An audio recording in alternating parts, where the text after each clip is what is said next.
Are we all geared up? Okay. Call to order. Welcome to the closed session portion of the city council meeting. I am calling this meeting to order. The time is now 5 p.m. Can we have roll call, please? Councilmember Gama, Here. Councilmember Hernandez, Present. Councilmember Perez, Here. Mayor Pro Tem Martinez, Present. Mayor Rollins. Here. Madam Clerk, are there any closed session public comments? We do have one closed session public comment for tonight. Okay. So No. should we read that first or should I? Scott will go I ahead think and we're go to going the to have podium. some in-person public comments tonight. Well, good evening. I guess I'll kick it off. Okay. Let's put the glasses on so I can actually read what we have here. Mayor Pro Tem, Council, thank you for having me up here. My name's Scott Medellon, and for the city, my job here is the Emergency Preparedness and Communications Manager. One thing you may or may not know is I do belong to the unrepresented management group, and tonight before you in closed session, you're going to be listening to an opportunity for our MOA for you to take into consideration. Sitting behind me, who I'm going to ask to stand up and join me at the podium, are many of the other members that belong to this group as well. And as they all come up here, they represent every department here within the city, from public works to community development, all the way through Parks and Rec. Any item that you have ever asked to have staff look at, identify, put into action, starts with the result of these folks here. Every single one of them has some sort of interaction to get your direction into the actual world of the public. And instead of coming to you with a multitude of different public comments, we decided that we would unite together into one voice, one message, which I have the privilege of reading tonight on behalf of each of these folks here. And there are some members who unfortunately were not able to join us tonight, but their spirit here is represented as well. So I have a little one-pager, quick comments. And just to note, this has been signed by everybody that we could get here tonight, and some that aren't, from all of these folks all the way up to the chief of police. So again, here's the unified message that we'd like you to hear tonight. Honorable Mayor and City Council members, the Unrepresented Executive Management Group and the Management and Professional Employees Group has written this unified letter to express support of our upcoming MOA, which will be presented to you tonight in closed session. The background: on February 2nd of 2021, the council approved the class and comp study with the express goals of adhering to the city's strategic objectives.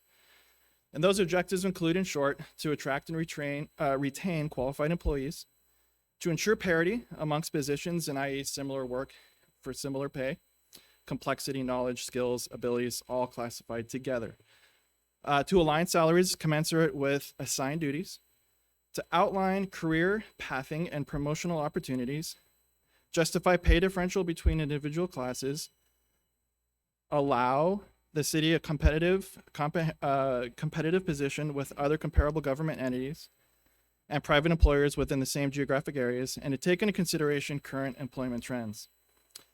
As a united group, we have put together a comprehensive proposal that closely mimics that of SCIU 721's, as it represents the same values, fairness, equality that Council previously recognized as a high priority for the city. You can continue on. Thank you, sir.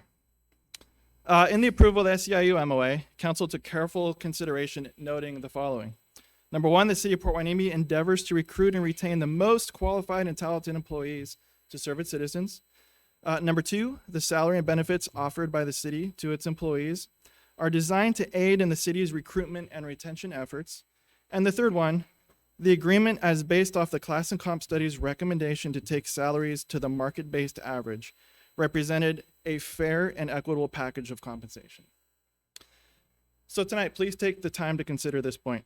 As a direct result of approving the SEIU's MOA last month, coupled with no adoption of our group's MOA tonight, the salary schedule contains tremendous inequities, which may ultimately lead to a subordinate worker making a higher wage than the supervisor who is tasked to manage them.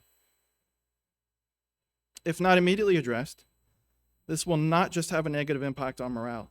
It may lead to the potential for management staff to leave their city positions, thus creating a nearly impossible opportunity for the city to rehire management staff due to that salary inequality. We thank you for your consideration and request council's approval of our MOA as it represents the same fairness and equitable package of compensation along with other comparable terms which was granted in council's approval of the SEIU MOA. Respectfully signed, the Unrepresented Executive Management Group and the Professional Employees Group as the signatures you can see here before us. Thank you. Thank you very much for your time. I just had one question to City Manager Connors.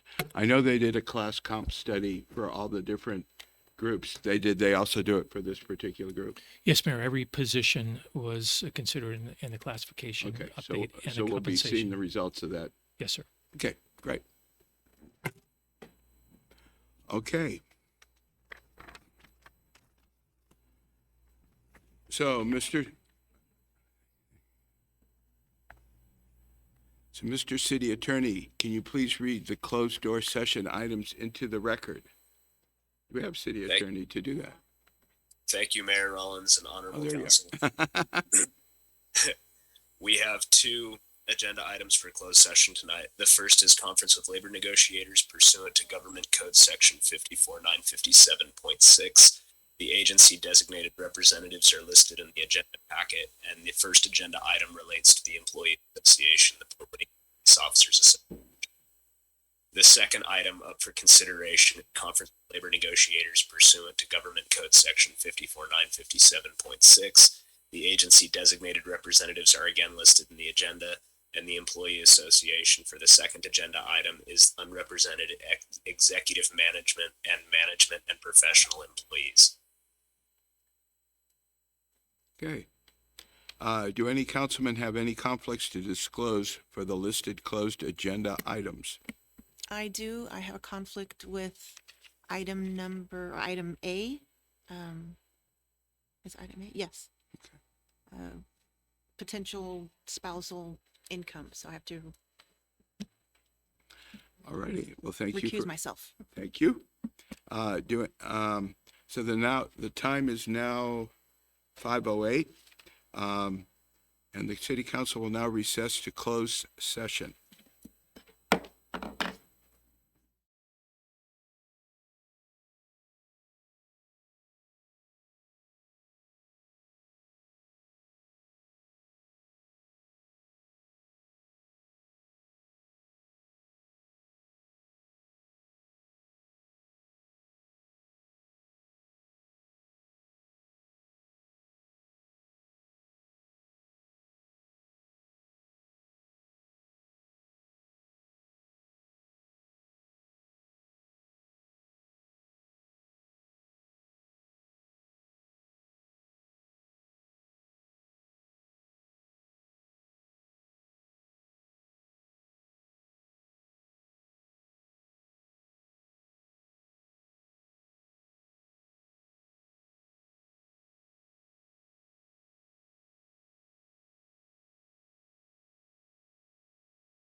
Okay. Georgiana, tell me when we can begin.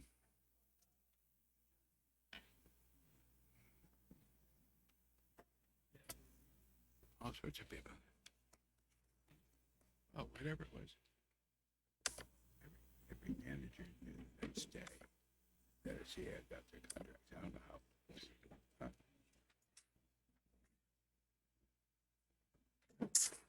I can guess, but I didn't.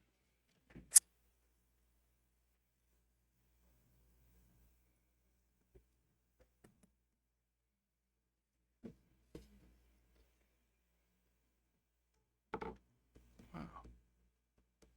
Why are they here tonight? Oh. The glasses.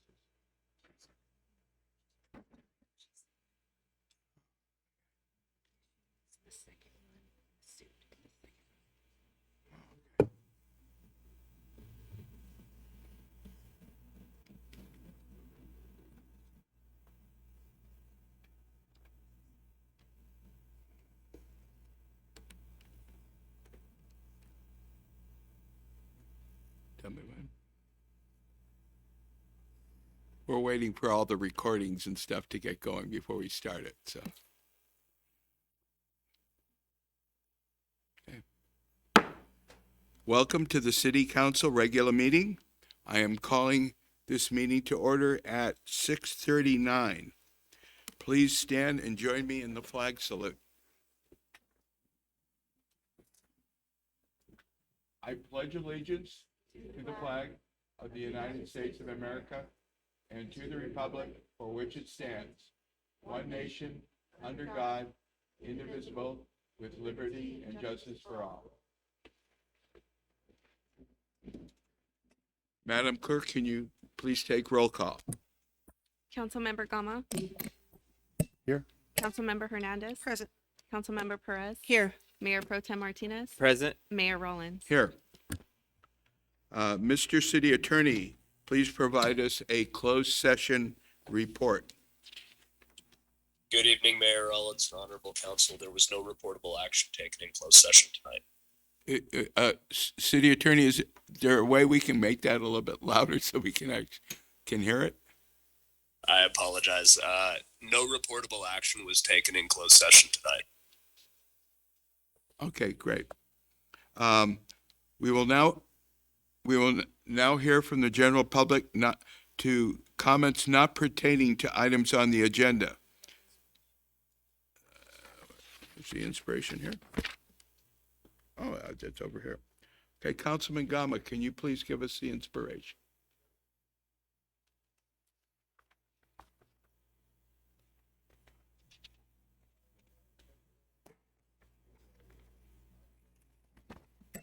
So one of the greatest things for me being on city council is being able to do inspiration, and I really look forward to it, and I relish in it, and I look deep into our community to find something inspirational. And I think I found an excellent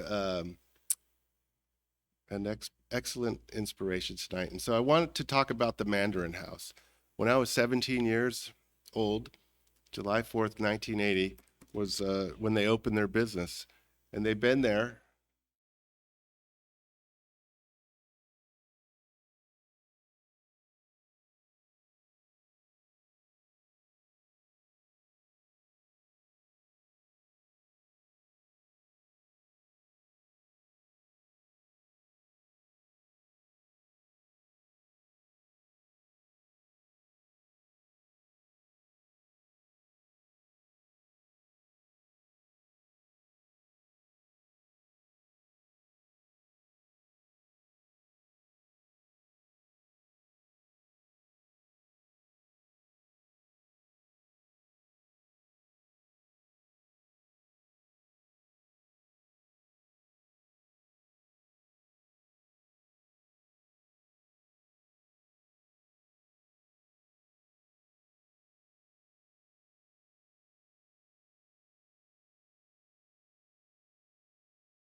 Not while you're in this room where you're going to be looking at your cell phone, eat and enjoy yourself. So it's still stuck with me. We will now hear general public comments not pertaining to items on the agenda, including written comments received by our city clerk. Any comments from those who are participating live with us this evening, we'd like to ask you to use Zoom raise your hand feature so that we can call on you at the appropriate time. This will be the same process for comments pertaining to each agenda item as well. Staff, will you unmute your mic so that they can have 3 minutes to talk when we get to that point? So, do we have any written correspondence tonight? We do have written correspondence tonight. We have a few, so I'll go ahead and read them. Okay. The first one is from Seth Bonilla. He says, "Good afternoon. I would like to put on the agenda for the next city council meeting as follows: to install a beach mat at Wainimi Beach for our elderly, disabled, and our veterans. This has been a push by me to get the city council on board for this much needed community aid. It is shameful that a segment of our community cannot access our beach because of laziness and inaction on the city council's part. This segment of our community deserves much more respect than it has been given to address an issue that has been neglected for decades. Have the presence of mind to pay attention to concerns such as this, since it is part of your standing to do so, and stop neglecting our veterans, elderly, and our disabled by not installing this much needed beach mat on our local beach.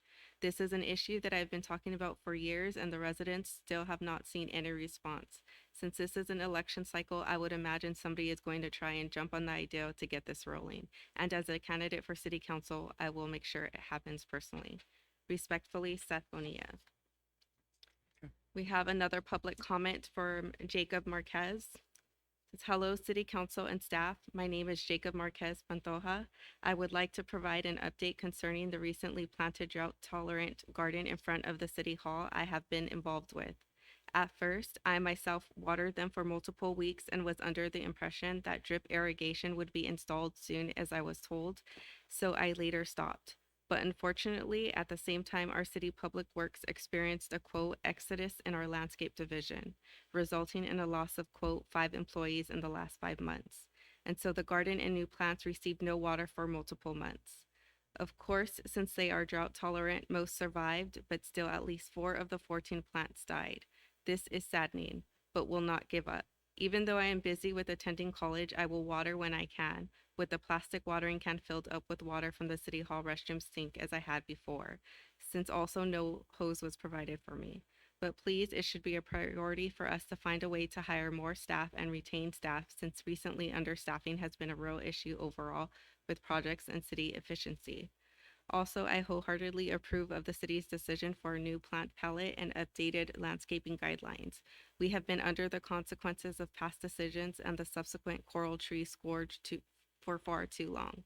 I believe these new guidelines should emphasize drought-tolerant plants and especially California native plants, as we previously suggested.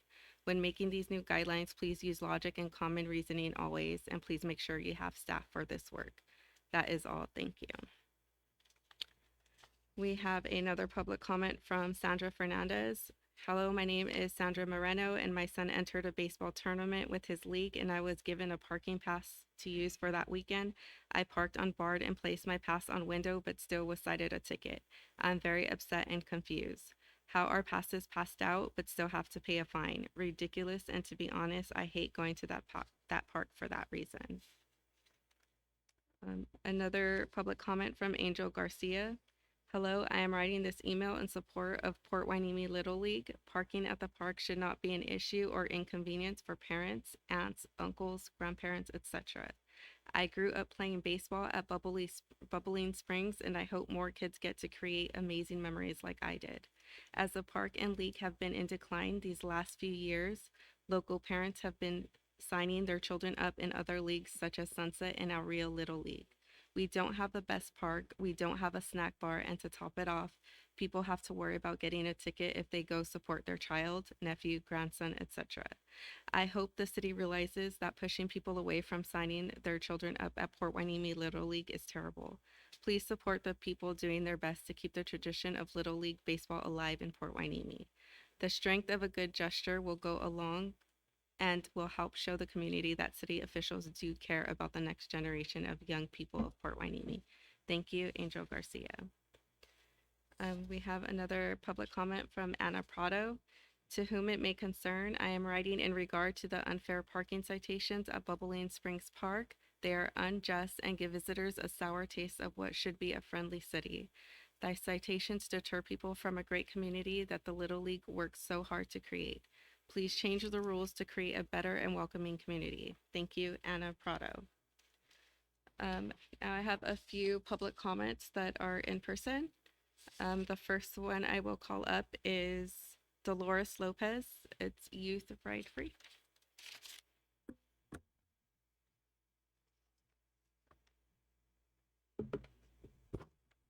Hello, council members. My name is Dolores Lopez, and I am with Ventura County Transportation Commission. VCTC, along with all Ventura County public transit operators, have started a youth ride free promotional program for the current school year. It began on September 1st. The program lets anyone in grades K through 12 ride the bus for free anywhere, anytime, and on any operator. Drivers will let anyone on board the bus, and high school age children may be asked for ID, so they should be prepared to have ID with them. We hope this program helps youth in the community to be able to use public transit, and we can make public transit riders out of the youth. For more information, please visit Ventura, our website at www.goventura.org. Thank you. Oh, and I also did leave some flyers with the city clerk. Thank you. Next is Anna Bolo.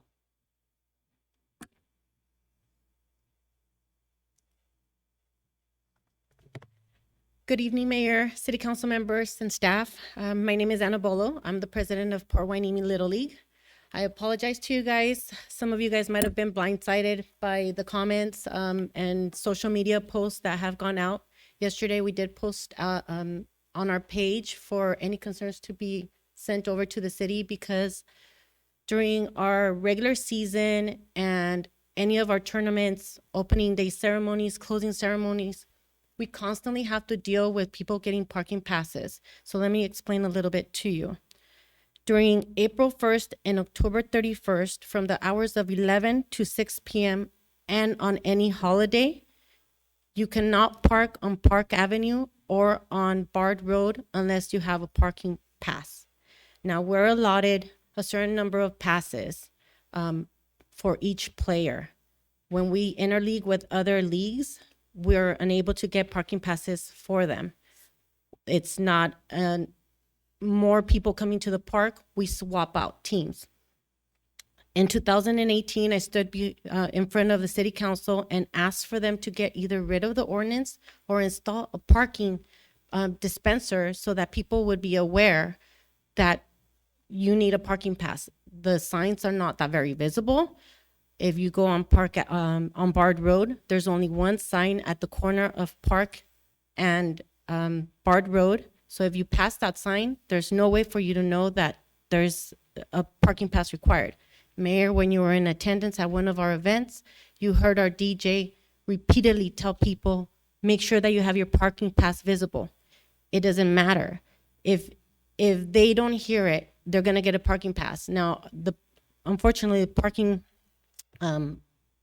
enforcement will park on one side of the street and walk all the way through Bard Avenue and give out parking passes. Now, we can't be responsible for everybody at the park. Bubbling Springs is a very big park.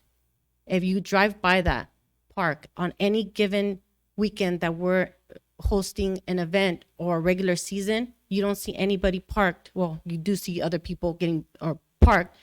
You don't see any parking passes on their windshields, which means that they're gonna get a parking pass or a parking ticket for being out on a public park. So I ask you guys again, please either change the ordinance or install parking dispensers, just like how we have at the beach. It'll make everybody's life a lot easier, and we won't have to lose people just because we need to make a change. Thank you. Thank you. Next, we have Councilmember Gama. Or actually, he's as a resident, but yeah.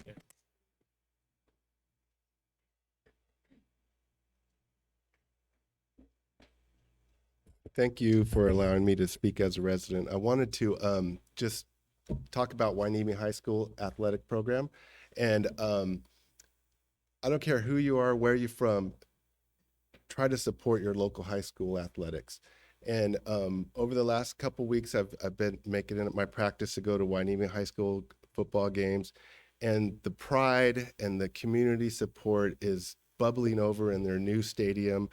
The band is getting better, the team is getting better, and you cannot ask for a more entertaining night to go to a Hueneme High School football game and support the Vikings.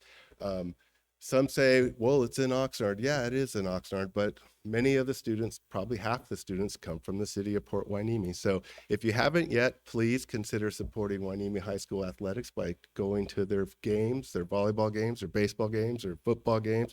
This week, they're playing in Thousand Oaks, so you won't be able to go to watch them at Hueneme, but you go to Thousand Oaks. And then the following week, they'll be home again, and I hope to see you all out there supporting Hueneme Vikings. Thank you. Mayor, that concludes the public comments, but I just want to let you know we do have 2 public comments for the Carmen Ramirez presentation when it comes up. Okay, thank you. Sorry, Council. I just wanted to ask the city manager if he was prepared to address a couple of the issues and get those resolved.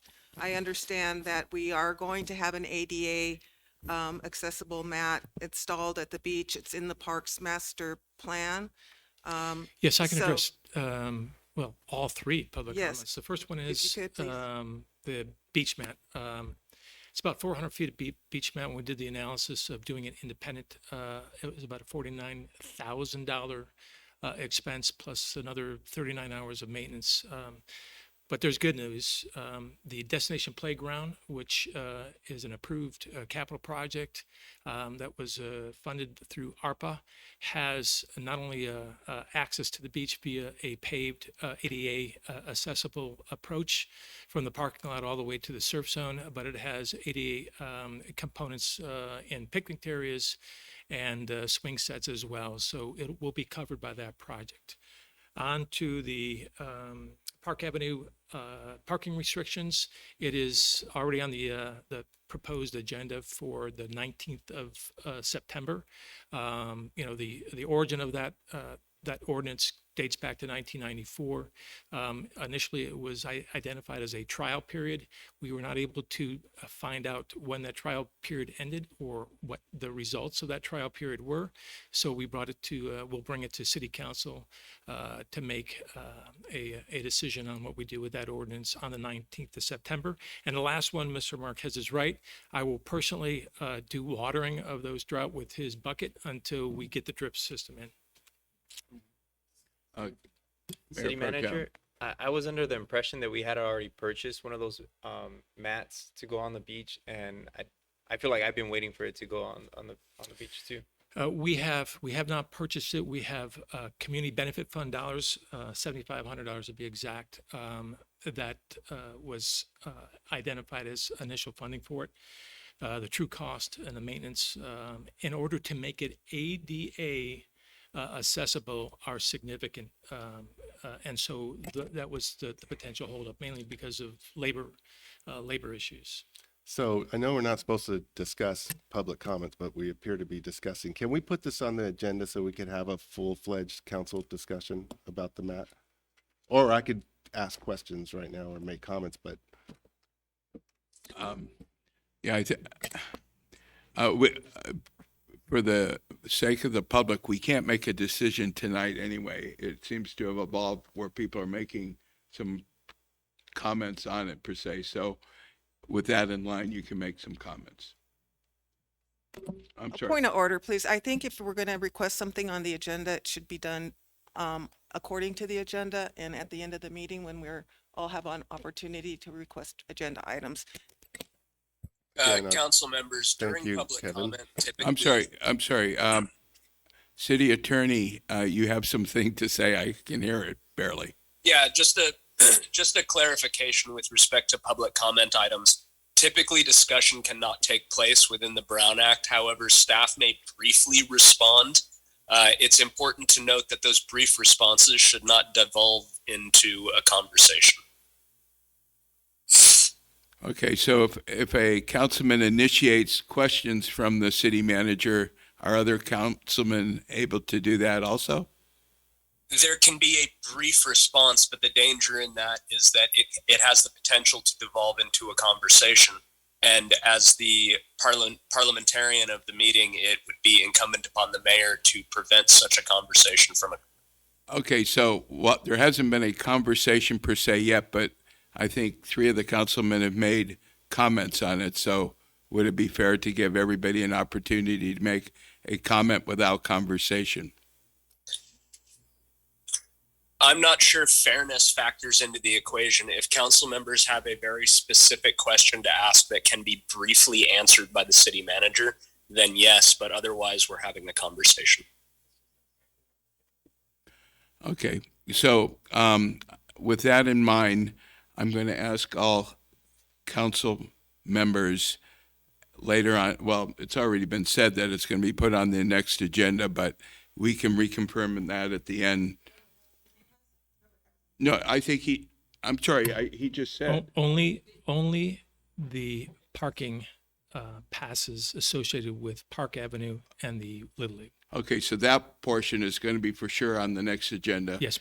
And the council can make a request for the other things to be put on the agenda at the end of the meeting when we have that opportunity to do so. Okay. Okay. We are now going to move on to presentations. And this is a real, I guess it's a real good time. I mean, it's a good opportunity for us to recognize people that have made our community a good place to be. And the first one we're going to be discussing is a centenarian proclamation honoring Jean Marshall. Centenarian means she made it to 100 years old. And so City Manager Connors, you're going to be making that presentation.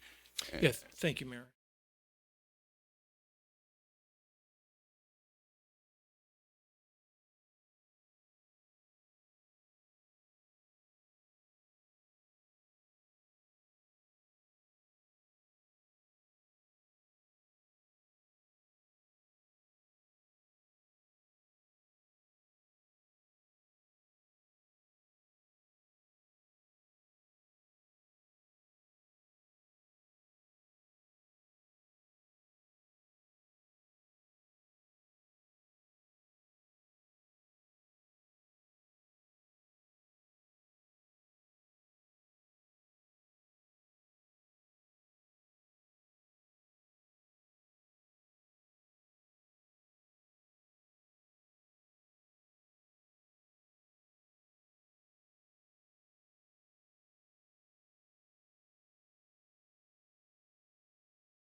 her mobility and other concerns that she will not be with us. So, City Manager kind of summarized this proclamation, but we will be giving a really nice proclamation to her for making that achievement in life. Our next presentation is from Council Member Hernandez, and it's going to be honoring Carmen Ramirez. Thank you, Mayor. It's my honor this evening to recognize a legend in our county, a legend in Southern California. I hope I get through this okay. On Friday, August 12th, we lost a great leader. Carmen Ramirez, our district supervisor, chair of the Board of Supervisors, was hit by a truck and killed while she was on her way to attend the Heritage Square concerts. This occurred on the evening of August 12th. Carmen served on the Oxnard City Council for 10 years before being elected.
Skagg has a trailblazer and leader and a beloved friend.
Hueneme, and she came up to the restaurant where we were all gathered, and I had already sat down and had my plate on the table, and had gotten up to go and talk to somebody, and I turned around and I saw Carmen walk in, and Commissioner Selena Zacharias noticed Carmen coming in too, and at the same time just pushed my platter and my plate, everything aside to make space for Carmen. And I turned around and I said, wow.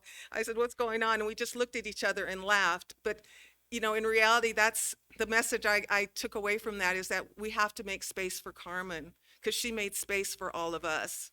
She worked hard to speak for the underserved, for the disenfranchised, and now it is up to us to carry on the hard work that she started, to carry her message about social injustice, to help protect the environment. These are now our missions to carry forth. Carmen spent her career applying her legal experience to help the underserved and advocate for social and racial equity, especially in the areas of health and education. These are the mission areas that we need to continue in her name. To say that she will be greatly missed is an understatement. Our condolences go out to her husband, Roy, her family, including her sister, Maria, and the county staff who continue to keep Carmen's office open and functioning. So let's continue to make space for Carmen. And with that, I'd like to invite Stephen Auclair and Angel Garcia to come up and speak.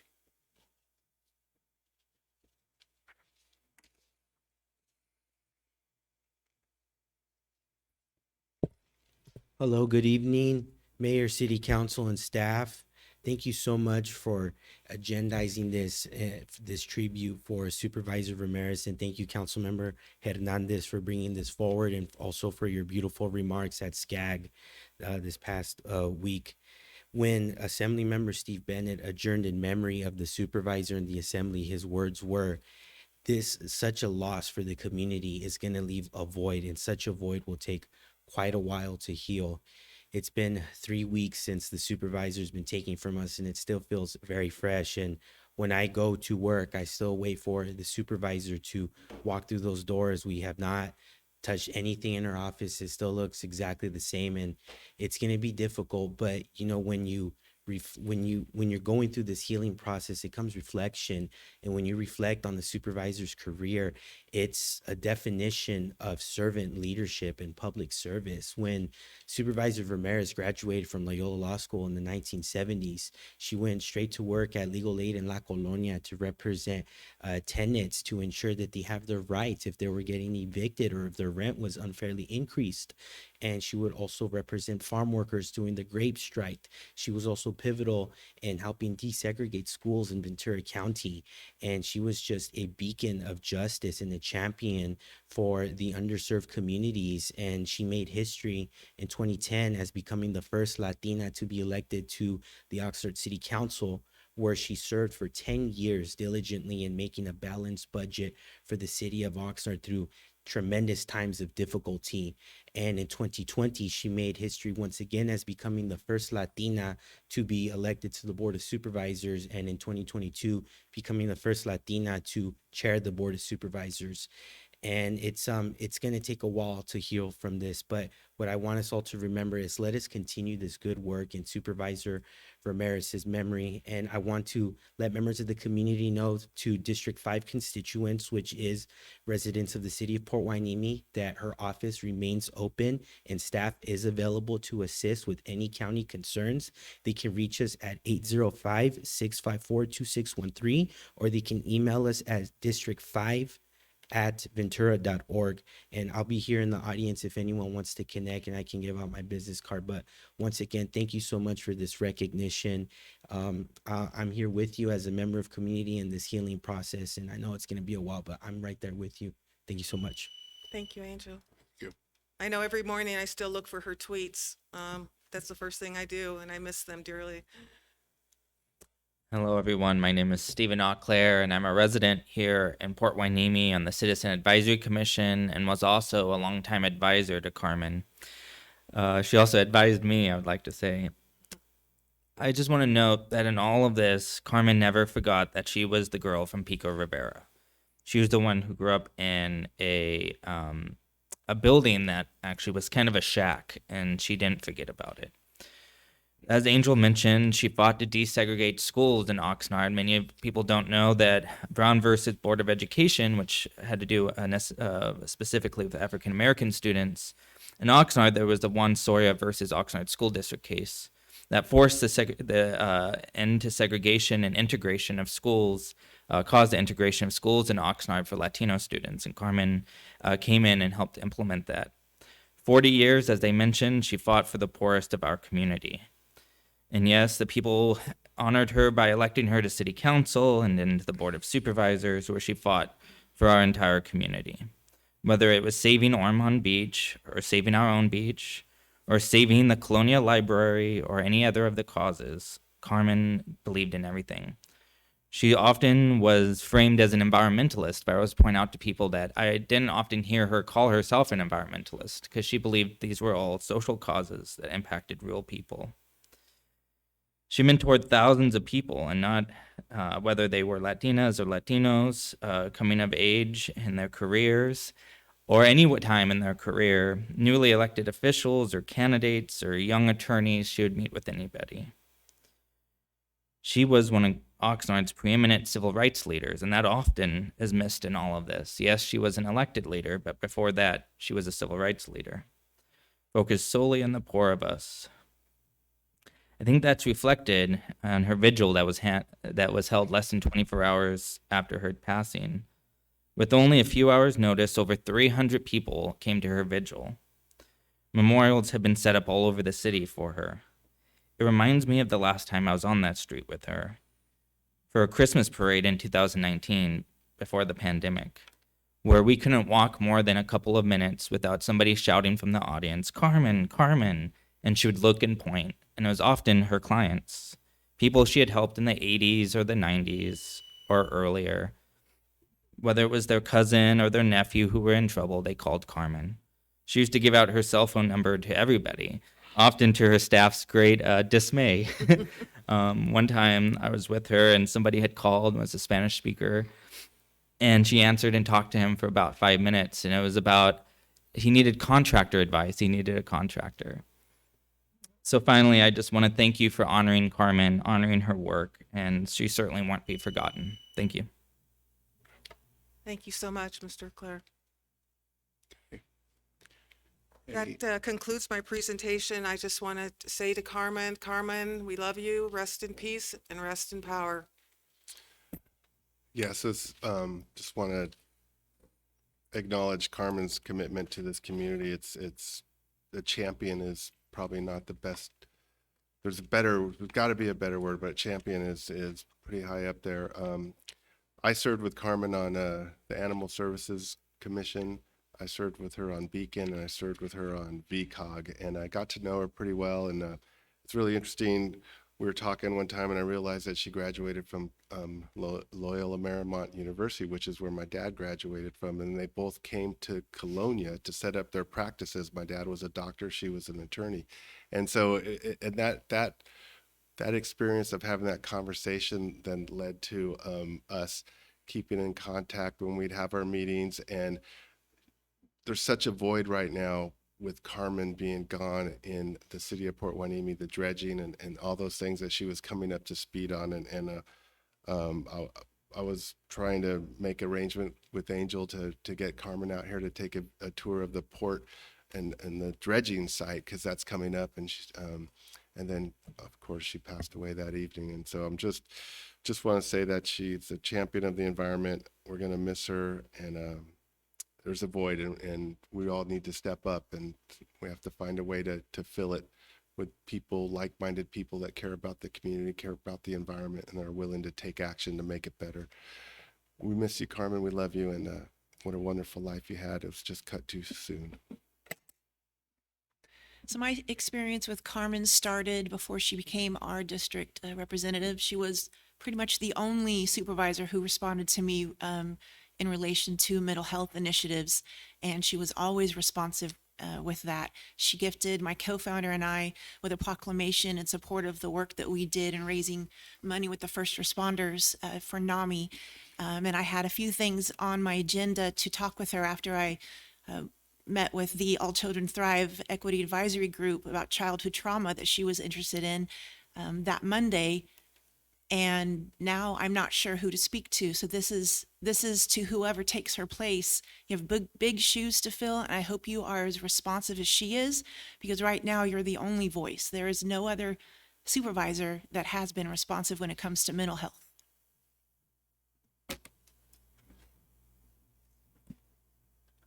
Yes, it's a devastating blow. Finding out that she passed away was really sad, and just want to say that I hope we all do our part to do a good job of representing her. You know, may she rest in peace. When I first moved here about 14 or 15 years ago, I first met her when she was actively involved in restoring the Ormond Beach wetlands. And I could see at that time the passion she had, and it was truly a genuine passion. It wasn't your typical politician espousing that they're supporting. She really, as I had an opportunity to talk to her, she really cared about the environment.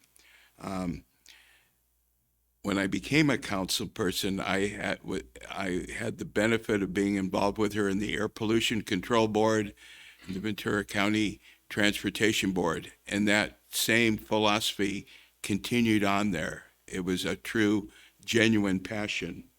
I've always been impressed by that she cared for people regardless of their status, their income, but she had a true respect for all people and improving the quality of life for those people. At this point in time, I'd like us all to take just a moment of silence so that we can reflect on what Carmen has meant to us.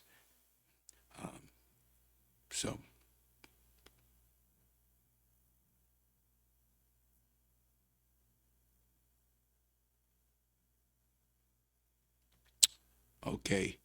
I just had one more thing. Yes. I'll be asking that we adjourn this meeting in her memory. Sure. Thank you. Absolutely.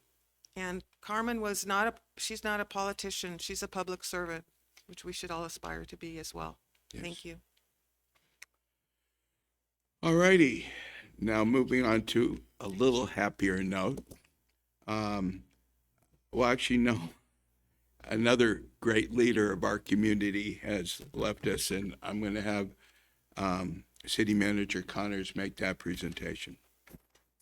Thank you, Mayor.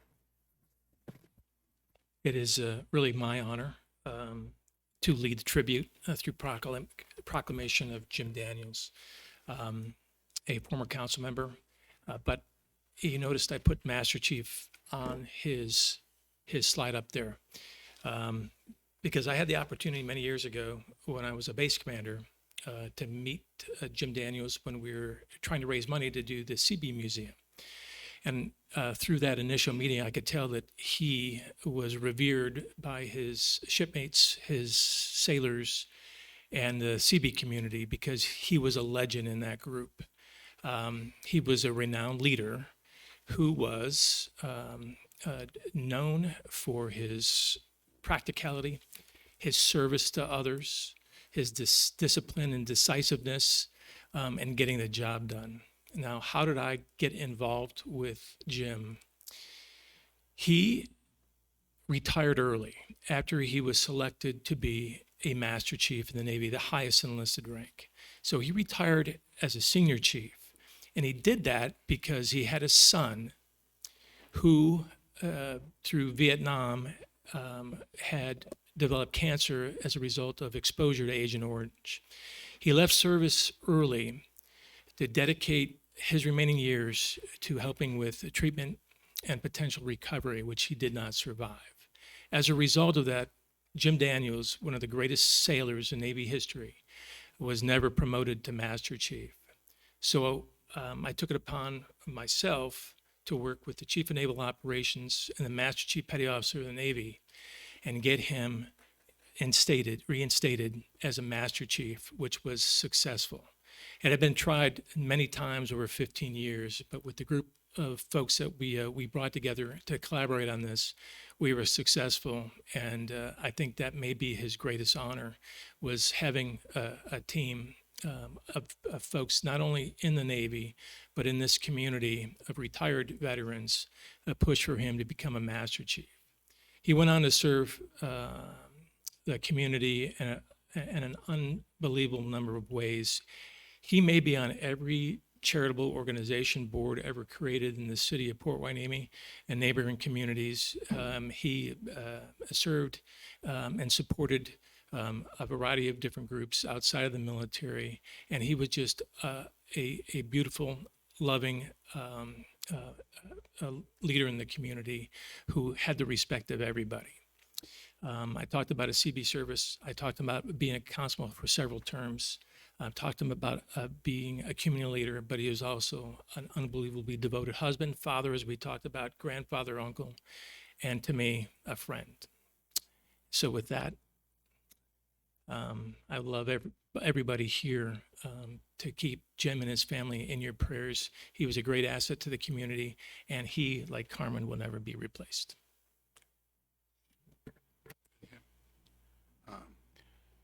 I just wanted to make a comment. I got to know him when he was involved in the Navy League, and I had become a member of that. And one thing that I was always impressed by him was that he never grandstand. You could see that he was a true leader. He was humble. He would provide good advice, but he never showed off, and he didn't need to show off because he had done it all and he had the background to do it. And so I will truly miss him.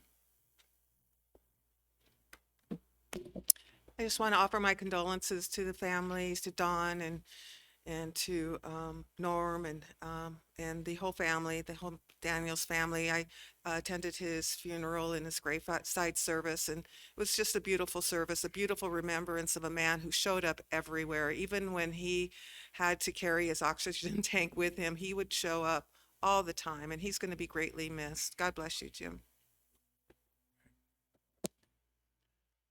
Again, I would like to have a moment of silence so that we reflect on what Jim has done for the city of Port Hueneme and the world in general.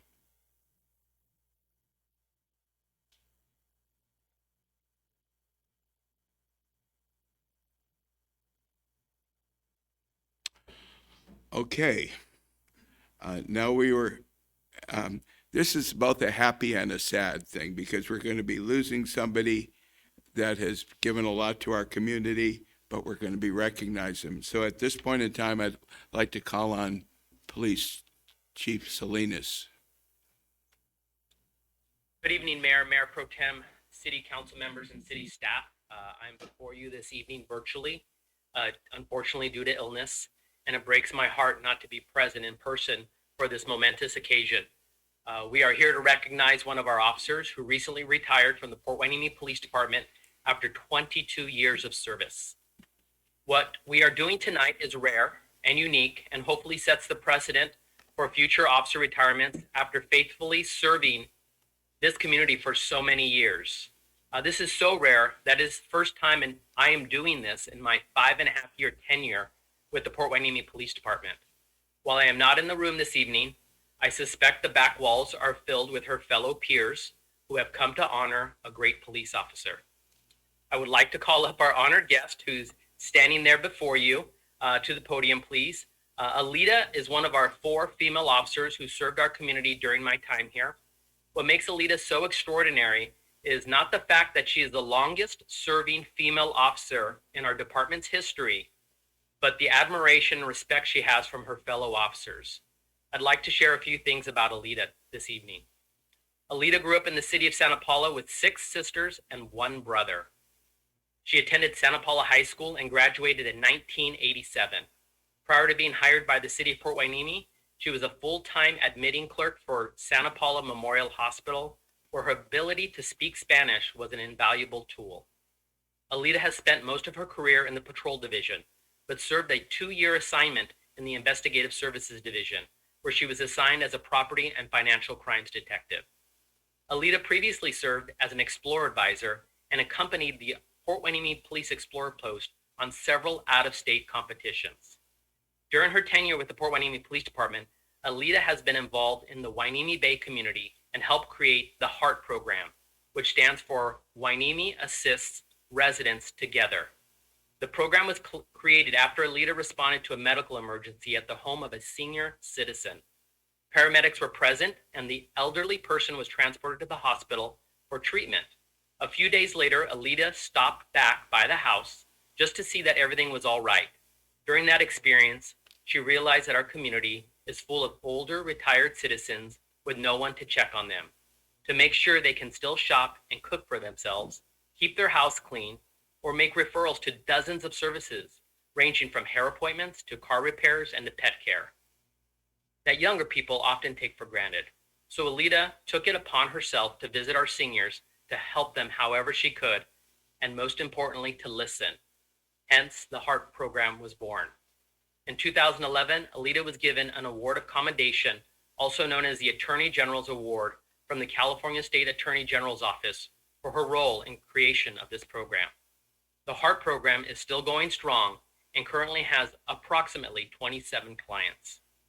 Alita honorably retired on July 2nd, 2022, and this is our first opportunity to praise her for her 22 years of experience. Alita is joined by her family this evening, including her daughters, Gabby and Danny. With that, I would like to read our proclamation, which states the following. Whereas Alita began her distinguished law enforcement career in 1998 as a reserve deputy for the Ventura County Sheriff's Office, and whereas Alita attended the Rio Hondo Regional Training Center Police Academy and was hired as a full-time officer with the city of Port Hueneme on November 17, 2000, and honorably retired from the city of Port Hueneme on July 2nd, 2022. And whereas in October 2011, in recognition of her service as the coordinator for the Hueneme Assists Residents Together program, Alita received an award of commendation from the California Attorney General's Office and a certificate of recognition from the California Legislature Assembly. And whereas in September of 2014, in recognition of her service by the community to the community of Hueneme Bay, Alita was awarded the 11th annual Hueneme Bay First Responder Award by the Hueneme Bay Carefree Living Association. And whereas Alita has received over 25 letters of commendation during her service to the community, including commendation for her restraint in avoiding using deadly force against an autistic teenager in crisis who charged at her and her partner with a 12-inch long sling blade knife during a call for service, although deadly force would have been justifiable. And whereas her colleagues know her as a steady, dependable teammate and friend who takes pride in her work with the community and who is always ready to lend moral support or a helping hand when needed. And whereas Alita has improved the quality of life for the residents of the city of Port Hueneme during her tenure with the Port Hueneme Police Department and will be greatly missed. Now, therefore, be it proclaimed that the City Council of Port Hueneme hereby recognizes and honors Police Officer Alita Morgan for her dedication, commitment, and service to our community and wishes her well in all of her future endeavors. So with that, we have a couple special surprises for her, but I'd like to begin by having Commander Albertson step forward to the podium to present her with her retirement badge. He'll also be joined by the president of the Peace Officers Association, who are also going to be presenting her with a gift.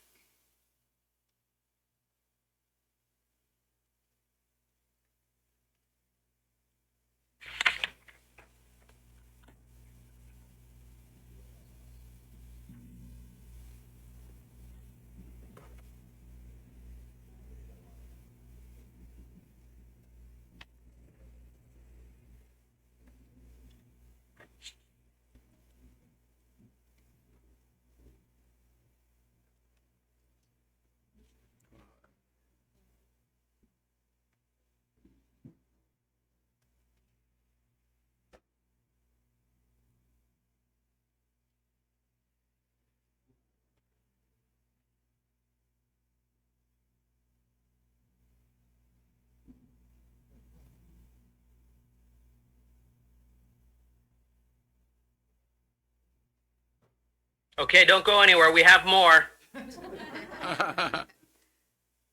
So I would like now to call up PIO Scott Madelon to present her with a gift that I'm certain she will proudly display.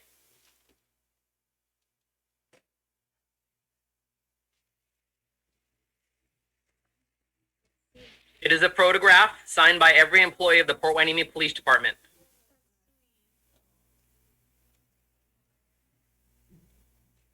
And now if I could have Support Services Manager Sylvia Paniagua step forward with another gift on behalf of the Port Hueneme Police Department.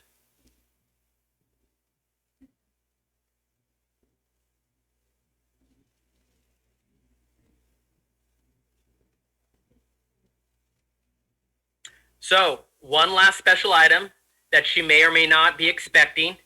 It is a law enforcement tradition for officers who have served their communities for an extended period of time to formally sign off on the radio for one final time. 10-7 in law enforcement vernacular means end of shift. So if I could ask all the officers in the audience to turn on their radios. And the on-duty dispatcher will provide the following sign-off.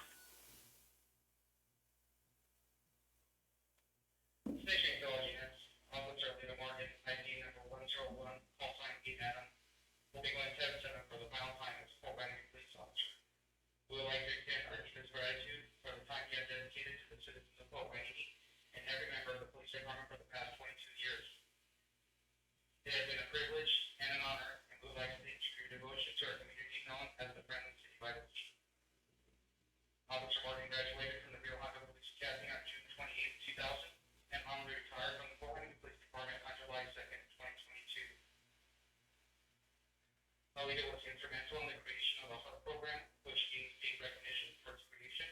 With over 25 letters of commendation in the file during her years of service, she will be sorely missed by many. We wish you a wonderful retirement, good luck in all your future endeavors, and we wish you the best. Officer Lena Morgan, ID number 101, this is her final sign-off on September 6th, 2022. 1913 hours. Officer Lena Morgan confirming 10-7. Yeah, 2 minutes.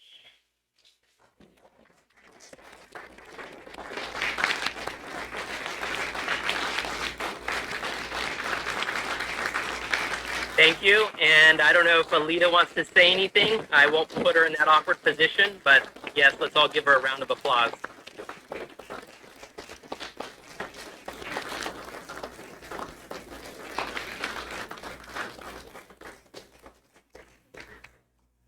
While it's probably anticlimactic with all these honors, we'd like you to come up here. We have a proclamation. I'd like to call on all of our councilmen to come down and present it to you.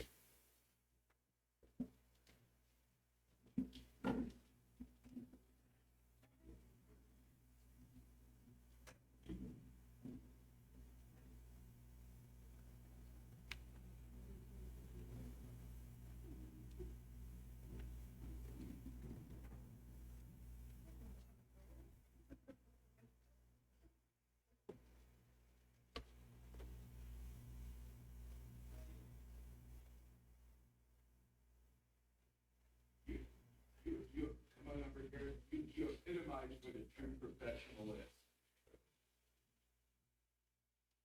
1, 2, 3.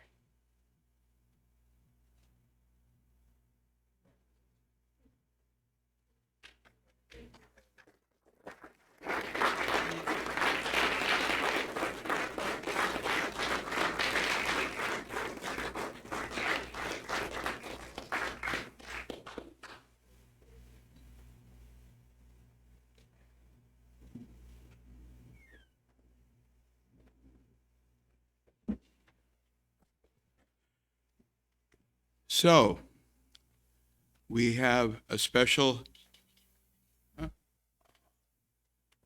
Would you like to make some comments at this point? Or councilman, or anybody?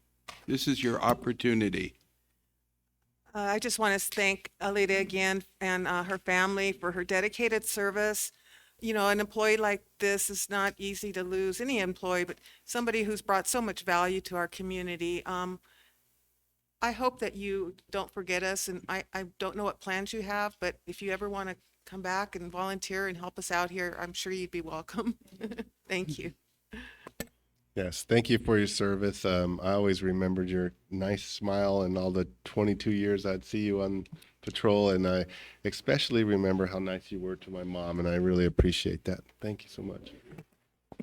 So Alita, or Ellie, as I know her, I actually knew her before I met my husband, and she was responsible for my introducing my husband and I. She was very sneaky about it. So I will miss seeing her around, but I know I won't miss hearing her. They often talk regularly, and I'm sure we'll be involved. And I've seen the girls grow up to be such lovely ladies. So thank you, Alita, for your service and whatever else your future endeavors, I know you'll be great at.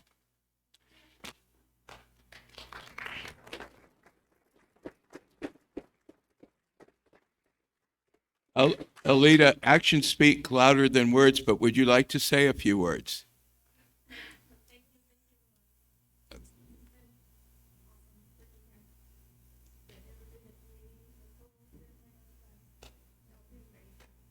Okay, thank you.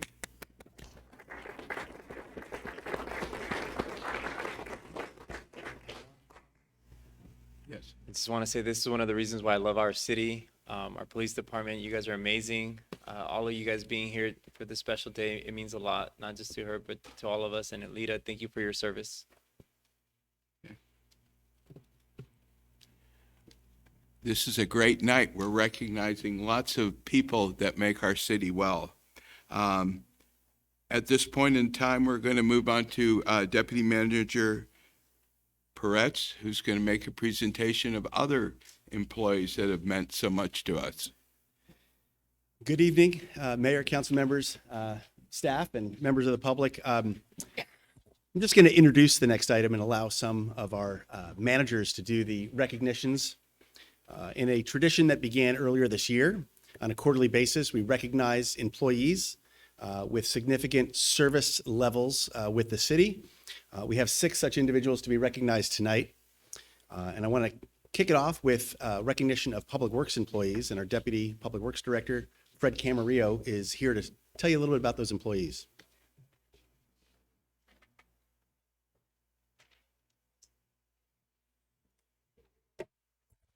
Good evening, Mayor, Council, staff, and audience. The first 2 that I'm going to be speaking about are not in attendance tonight, but I will go ahead and give you a little bit about them. The first is Dennis Martinez. He is currently the water utility water operations lead. He's been with the city since August of 2004. He started out as a facility maintenance worker 1, and then has also held the position of water utility operator 1, operator 2, and now is currently in the lead position. I've been with the city before Dennis and have got to know Dennis since he first started here. I believe he was probably a teenager when he first started here. So it's been fun. He's a very friendly guy. Everybody likes him. He does his job well. He's very enthusiastic about his work. He is someone that truly cares about doing a good job. And so it's been a pleasure to be able to work alongside with Dennis as he's grown up through the ranks through the years. On the questions about what do you like best about working for the city of Port Hueneme, he wrote, keeping clean and safe drinking water flowing for the residents of the city of Port Hueneme and continuously leading the water line repairs on the aging infrastructure for the city. He's the lead on the distribution side, which takes care of whenever we have service leaks or water main breaks or valve replacements or anything like that. So he's involved with all of those activities, and they've been very busy over the last 2 years, as you guys have all heard about all the different things that have been going on with regards to our water system. With regard to the question, is there anything personal about you or your family? He didn't want to share any of that, and neither with it other than with thank you to council, as would like to say anything to address the council.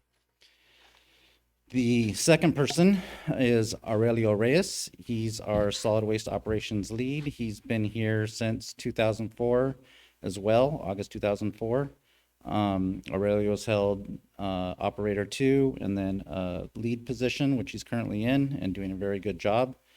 When asked, what do you like best about working for the city of Port Hueneme? He put, I feel fortunate to be a part of the staff and be able to serve the residents of Port Hueneme. And Port Hueneme is one of the few cities in Southern California that is well maintained all year round. What is your favorite work moment thus far in your career with the city? He wrote, my greatest accomplishment is to be the lead of the solid waste operations department and collaborate on decision making with my supervisors and staff and deliver better service to our residents and customers on everyday needs.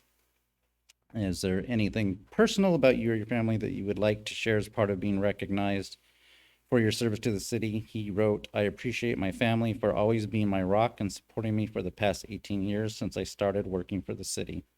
He also wanted to say thank you to council for recognizing him. And the third person who is in the audience, I'm going to ask him to come up here, is Rick Cervantes. He is our solid waste operations coordinator, and he has been with the city since July of 2003. I've personally been able to work alongside with Rick since 2014. Rick's, I'm sure a lot of you already know him. Great guy. Never at a standstill, always at 100 miles an hour. But he's truly one of those people that you can say that absolutely loves his work. He's always got a great attitude, gets along well with everybody. He too is focused on doing the best that he can all the time, no matter what. These guys get it with right now with the heat wave going on, being out there doing all that stuff. When it's cold and rainy and ugly, these guys are the guys that are out there making sure stuff doesn't get scattered all over the place and piled up. With regards to the question, what do you like best about working for the city of Port Hueneme? He wrote, I enjoy working alongside my team and all of the support staff. I also enjoy serving our residents, businesses, as well as the Navy base and the port. The other plus is the great weather. What is your favorite work moment thus far in your career? He wrote, I have many favorite moments here during my tenure, too many to name. However, the one thing that stands out thus far is the camaraderie, teamwork, and commitment of all of our staff to get the work done. And with regards to addressing the council, I will let him do that if he likes. Thank you. Appreciate it. Thank you, council, mayor, Mayor Pro Tem, and council members. It has been a pleasure to work for the city. I know Mayor Rollins I worked in Culver City. I started there in '92, in the solid waste there. Back then we were picking up manually, and he worked over at Parks and Recs. But I was there for 11 years. I came on board here 19 years ago.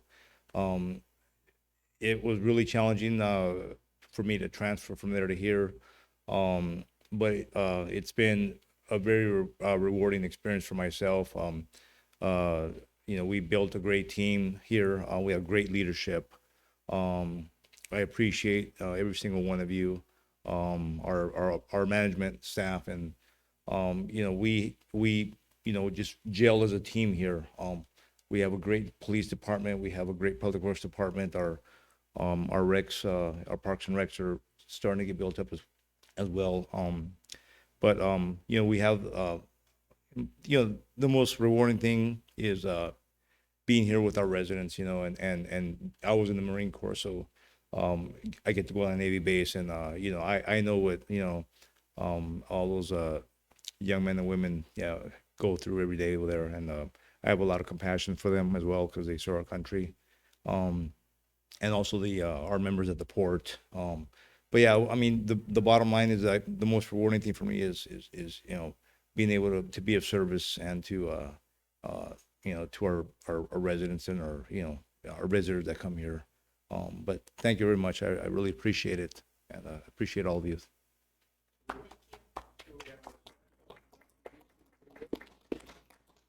He has truly been a lifelong exemplary citizen, civil servant, no matter wherever he has been. Thank you, man. Appreciate it. Thank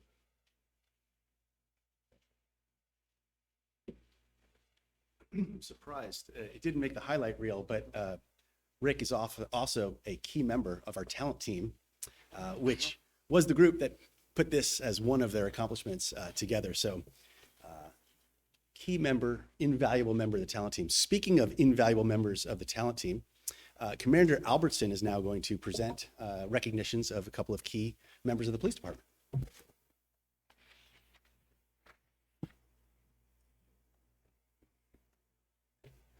Good evening, Mayor, Mayor Pro Tem, members of City Council, members of the public, and members of staff. So I'm going to be recognizing two employees tonight, Michael Galvan and Frank Torpy. You heard Michael on the radio, so he's actually working in dispatch tonight, and Torpy was unable to attend, but he sends his regards. Senior Police Communications Officer Michael Galvan was hired by the City of Port Hueneme on August 6, 2001 as a police dispatcher. On March 9, 2020, he was promoted to Senior Police Communications Officer, which is the dispatch supervisor. In addition to his many supervisory duties, Mike is also currently assigned as the dispatcher for D shift, also known as weeknight night shift. When asked what he likes best about working for the City of Port Hueneme, Mike answered that he likes the close-knit atmosphere that is prominent amongst all city staff, from public works to the city manager. Everyone is often on a first-name basis and all work together to provide the best service to the citizens of Port Hueneme. Mike's favorite work moment thus far is the recent approval of the Police Dispatch Center remodel, of which he has been an integral part. Please join me in recognizing Mike Galvan for 21 years of service to the residents of Port Hueneme.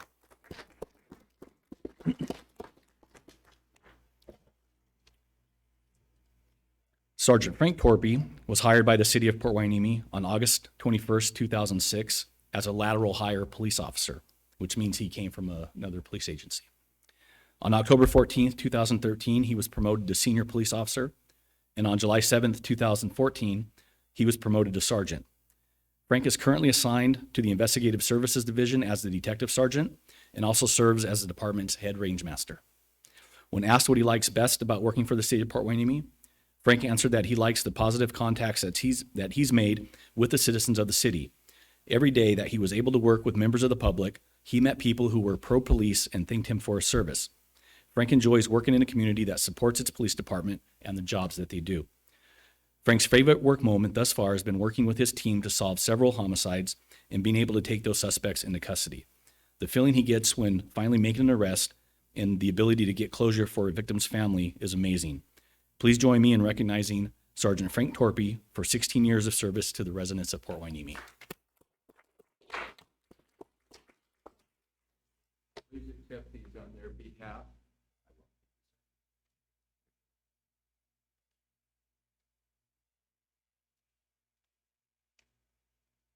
You don't have to go too far, Commander. We have one additional employee to recognize, and that is Police Commander Robert Albertson. He was hired by the City of Port Hueneme on September 30th, 2002 as a lateral hire. On May 7th, 2007, he was promoted to Senior Officer, and on February 4th, 2011, he was promoted to Sergeant. On April 5th, 2013, he was promoted to Lieutenant, which was converted back to the original rank of Commander in 2015. He served as interim police chief from May 2015 until March 2017 and worked out of class as the acting deputy city manager from September 2017 until November of 2017. When asked what he likes best about working for the City of Port Hueneme, Commander Albertson answered that he likes the fact that employees are able to wear many different hats throughout their careers, often gaining skills and performing collateral work that they might not otherwise get to experience in other organizations. One of Commander Albertson's favorite work moments so far was when he attended a 2-week-long training course while supervising the detective unit as Detective Sergeant. Upon returning, he discovered that his detectives had accessed his office, toppled all of the chairs over, and decorated it with empty beer cans and confetti. They'd also hung mirrors of various beer brands on the wall, making it appear as if they had been holding parties in his office during his absence.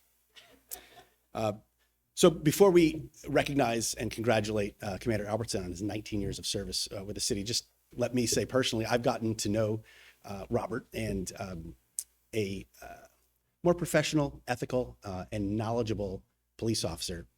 It would be hard to find someone that is more ethical, professional, and knowledgeable. It's been a pleasure to work with him, and with that, I congratulate you on 19 years of service. Thank you.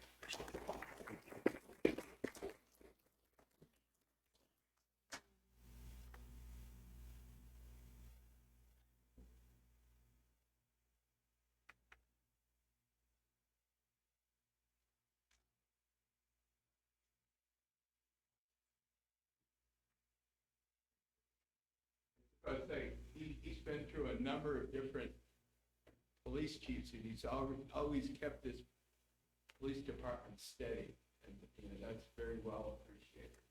Very understated, but nonetheless kept it solid. Thank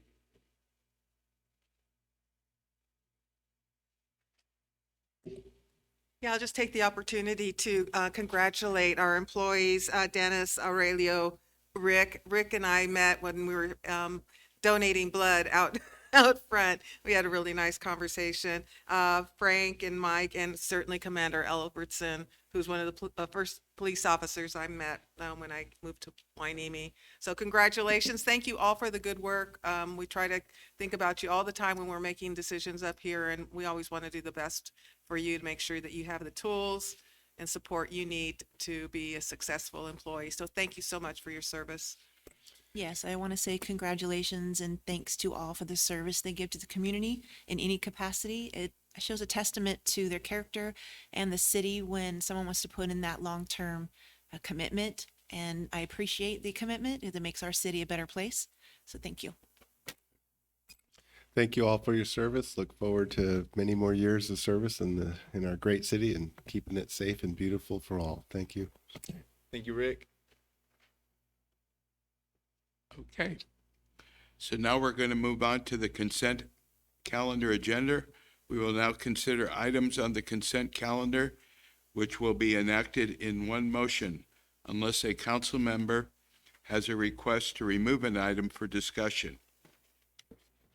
May I have a motion and a second to approve our consent agenda? Oh, move to approve. I'll second. Madam Clerk, can you please take a vote? All in favor? Aye. All opposed? Okay. Motion carried. We will now move on to number 12 on the agenda, and that's to adopt a resolution granting special use permit number 21-22 for the Port Hueneme Recreation Department Touch a Truck event. And we will, so, Ms. Penny, will you be making the presentation? Yes. Councilman Gama left, and he's supposed to ask permission before leaving a public hearing. He needs to be here Okay. for our policy. Okay. Did it get left up here? Yes. I'm assuming he had, pardon me? When he comes back, what? Oh, okay. There he is. You're supposed to ask permission before you leave a public hearing. Okay, so we will now open the public hearing and and it's now 8 o'clock on the dot. Do any members of the city council have any conflicts to disclose? Madam Clerk, do you have proof of publication as required by law? Do we have a complete file of reports and exhibits? Yes. Will staff please present the report? Community Development Director Tony Stewart. Great. Thank you, Mayor. Good evening, Mayor, Council. I have with me this evening Taylor Penny from our Community Services Recreation Department. And so I'll go ahead and lead off with the semantics. Then I'm going to turn it over to Taylor, who can give you all the fun details about this event coming up that she's worked hard on. So with that, next slide, please. Maybe not. There we go. Okay. So the applicant's request, which is Ms. Penny's, is to hold a public event known as Touch a Truck. And this is going to feature a display of commercial and industrial utility vehicles over Beach Parking Lot C on October 1st from 11 a.m. to 3:30 p.m. She's expecting about 25 to 30 display vehicles, several vendors and food trucks, an arts and crafts area, petting zoo, music booth, and other stations. And she's made sure that the event will comply with all COVID restrictions. Next slide, please. And as you're well familiar, SUPs are required, or special use permits are required for events being proposed in Hueneme Beach Park. And this is an event that's considered exempt under the California Environmental Quality Act because it's a minor temporary use. And next slide, please. And as I noted, this is a city-sponsored event. The beach parking revenues for the day will not be collected in parking lots B and C and along Ocean View Drive, and the general fund will cover the costs of city staffing of the event. The next slide, please. And these are basically the way that the project will be consistent with the strategic plan, both supporting programs and events here in the city to create a strong sense of community pride, as well as to increase education and emergency preparedness here in the city. And next slide, please.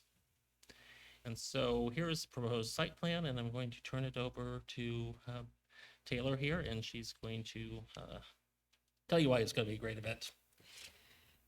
Hello, Council, Mayor.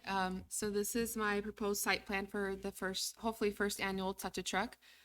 So as you can see in the green highlighted spaces on Ocean View Drive will be where all the vehicles will be displayed. There will also be a few spots within parking lot C as well. We have designated areas for food trucks so that visiting members can get a bite to eat from local food trucks, as well as the eating area where us as the city staff will provide tables and chairs for those sit to eat and enjoy a meal while listening to live music provided by a DJ. There will also be portable restrooms there indicated in the white box area. We will have a petting zoo as well as face painting and an arts and crafts station consisting of different coloring pages that we're creating so that kids can have multiple activities to participate in at this event. The highlighted red areas is the information booth or where the recreation staff will be located to pass out what I'm calling their vehicle passports. All children coming to the event will be given a passport with spots of all the visiting vehicles so that they can have a chance to go visit all the different vehicles and get stamped by whether it's a police officer or firefighter or a crane operator, all the different type of vehicles I've been trying to get to learn about the truck, to touch the truck, to honk the horn, to take pictures with it, learn about that career potentially as an option, and then get stamped. And then once they finish their vehicle passport, they can come visit us at one of the recreation tables to exchange for their own little truck to take home as a memorabilia of the event. So, and then on the other side of it will be a site map that everyone will be able to see here. My plan is to block off one of the entrances of parking lot B. That will only be available to emergency vehicles, as I have planned for police, fire, ambulance to be in that first section so that they can leave the area if need to be in case of an emergency. Other than that, that'll be coned off, and the only in and out entrance will be that first part of parking lot B.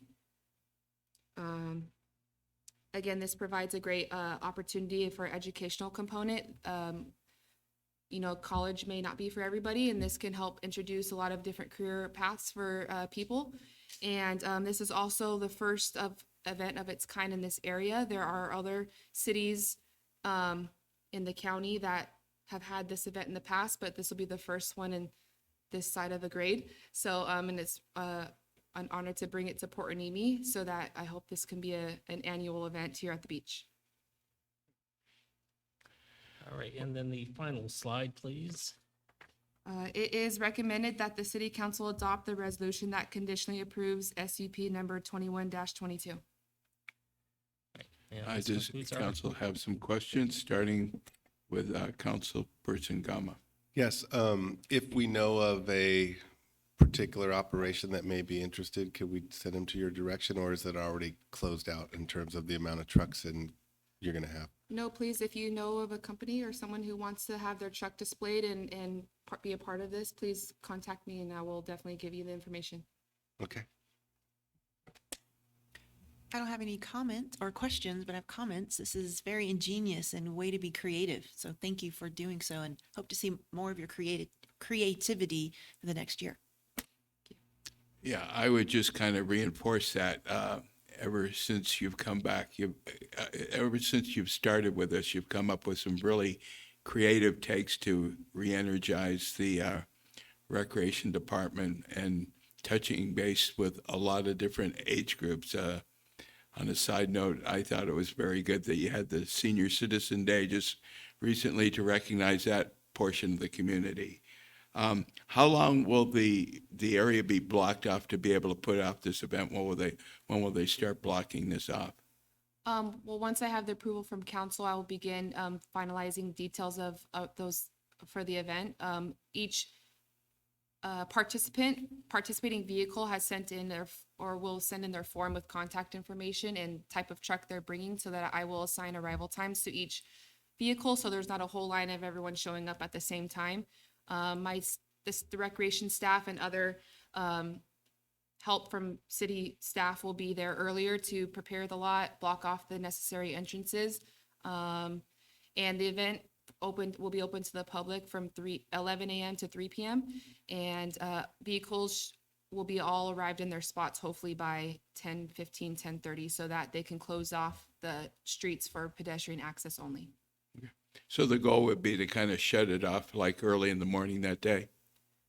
Yeah, so the parking lot C is usually blocked off during the week, is my understanding. So that parking lot just won't be opened. And then parking lot B will be no cost to park there that day, as well as the remaining of Ocean View Drive. As far as everything else, will kind of, I know I'll be there earlier that morning, 7, 8 a.m., trying to get everything together. Prior that week, I will be going out to mark spots on the street with chalk or whatever, so that I'll issue the fire truck, you're gonna go park C or letter C, and then they'll know where to go. So those details will be identified and kind of mapped out as pending approval. And I will be planning to have a meeting with the key people to make this event successful that week of, just so we can all review the site map, arrival details, who's kind of taking charge of what. We have some lifeguards helping out, as well as some other city staff throughout the city helping us with this event. So, Well, it seems to have been well thought out. Very good. Do we have any other council comments? Yeah, thank you, Mayor. Thank you so much for your good work. You know, I used to put these events together when I worked for the County Office of Emergency Services, and it's logistical challenge, but you seem to have it really well handled. So thank you for your good work. I look forward to attending. thank you. No. Okay, with no other questions, are there any other public comments? There are no public comments. Okay, so if there's no further discussion, we will close the public hearing, and it is now 8:10.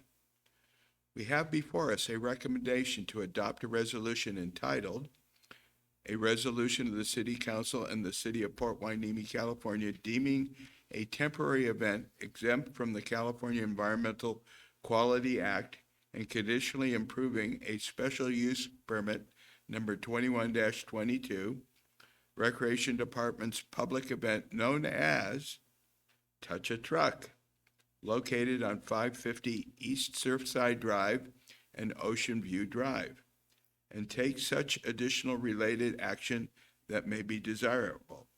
May I have a motion and a second? So moved. Okay, we have a motion and a second.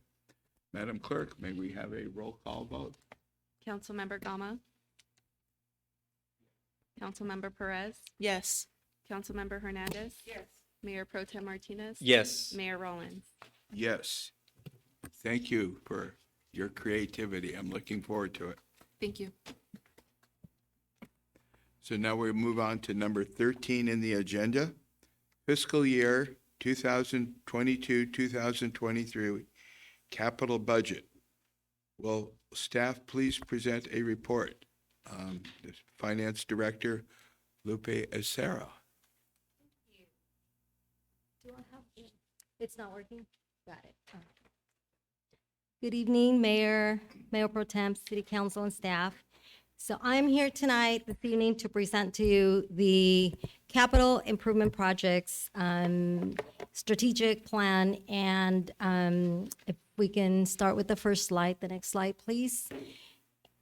This is the executive summary of what I'm gonna cover tonight. So I'm gonna go over the fiscal year 22-23 active and new projects. We're going to review the 22-23 estimated fund balances before the CIP projects and the fund balances post CIP. I'm going to review the proposed appropriations for fiscal year 22-23 for all of the projects. And we'll go through general fund specifically, looking at the estimated fund balance for the general fund, the surplus, and the unassigned fund balance. And with that, I'm also going to go over the reservation amounts for fiscal policy for the general fund. So just to provide an overall overview of where we are projecting the unassigned fund balance for this at the end of this fiscal year. The next slide, please. And so this is a summary of the active projects. So these are the projects that were previously approved by council in fiscal year 2022 and are active. Some of them are active, some of them have not started. And the total amount of appropriations that we are looking at carrying forward to fiscal year 23 are almost $12.7 million. And of that amount, $2,082,000 is general fund. And in the charts in front of you, you can see the active approved CIP status. We have a number of projects that have already started, and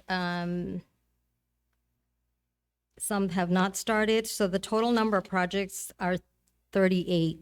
That's the number of projects that we're looking at carrying over. The percentages of how they're being funded are also on this slide, which is actually, it's tough to read. But $2,082,000 is general fund, and and I'll go through, I have a different chart, which will give you the actual appropriations that we're requesting. The next slide, please. So a lot of work went into the CIP planning to incorporate both the carry forward projects, the active projects, and the new projects. This reflects the typical capital project life cycle. So it's really the sequence of phases through which a project progresses. And the list that we have in Exhibit A in front of you, we went through this.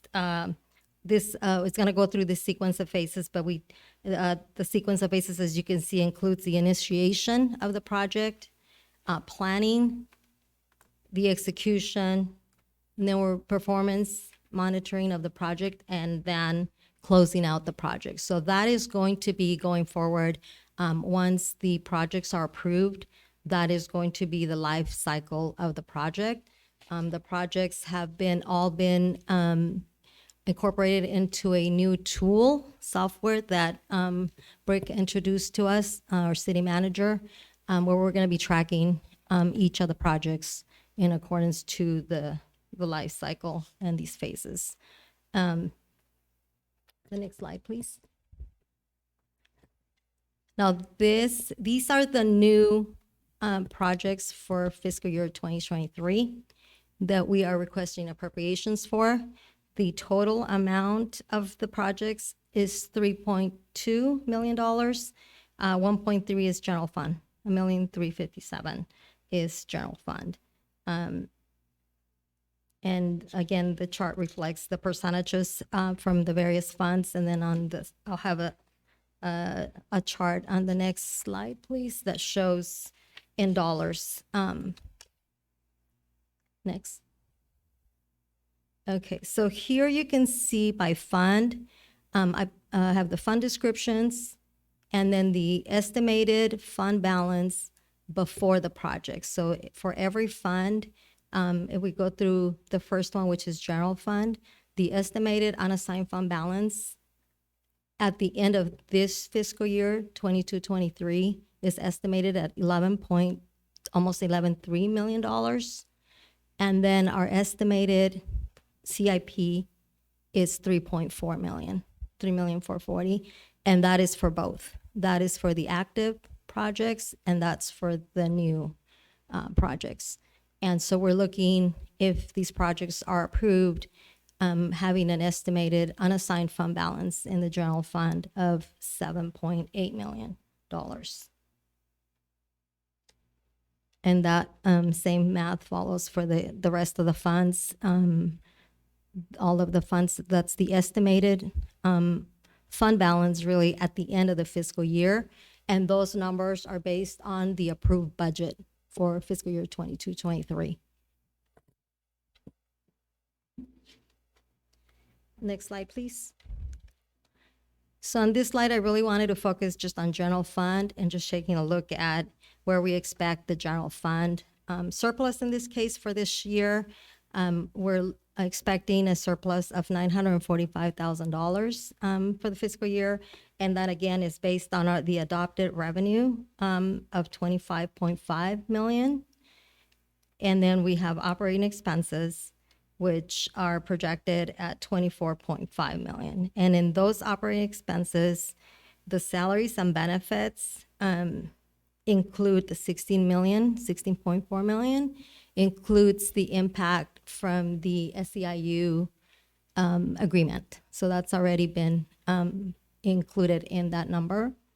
It does not include any salary adjustments for POA or management. Okay.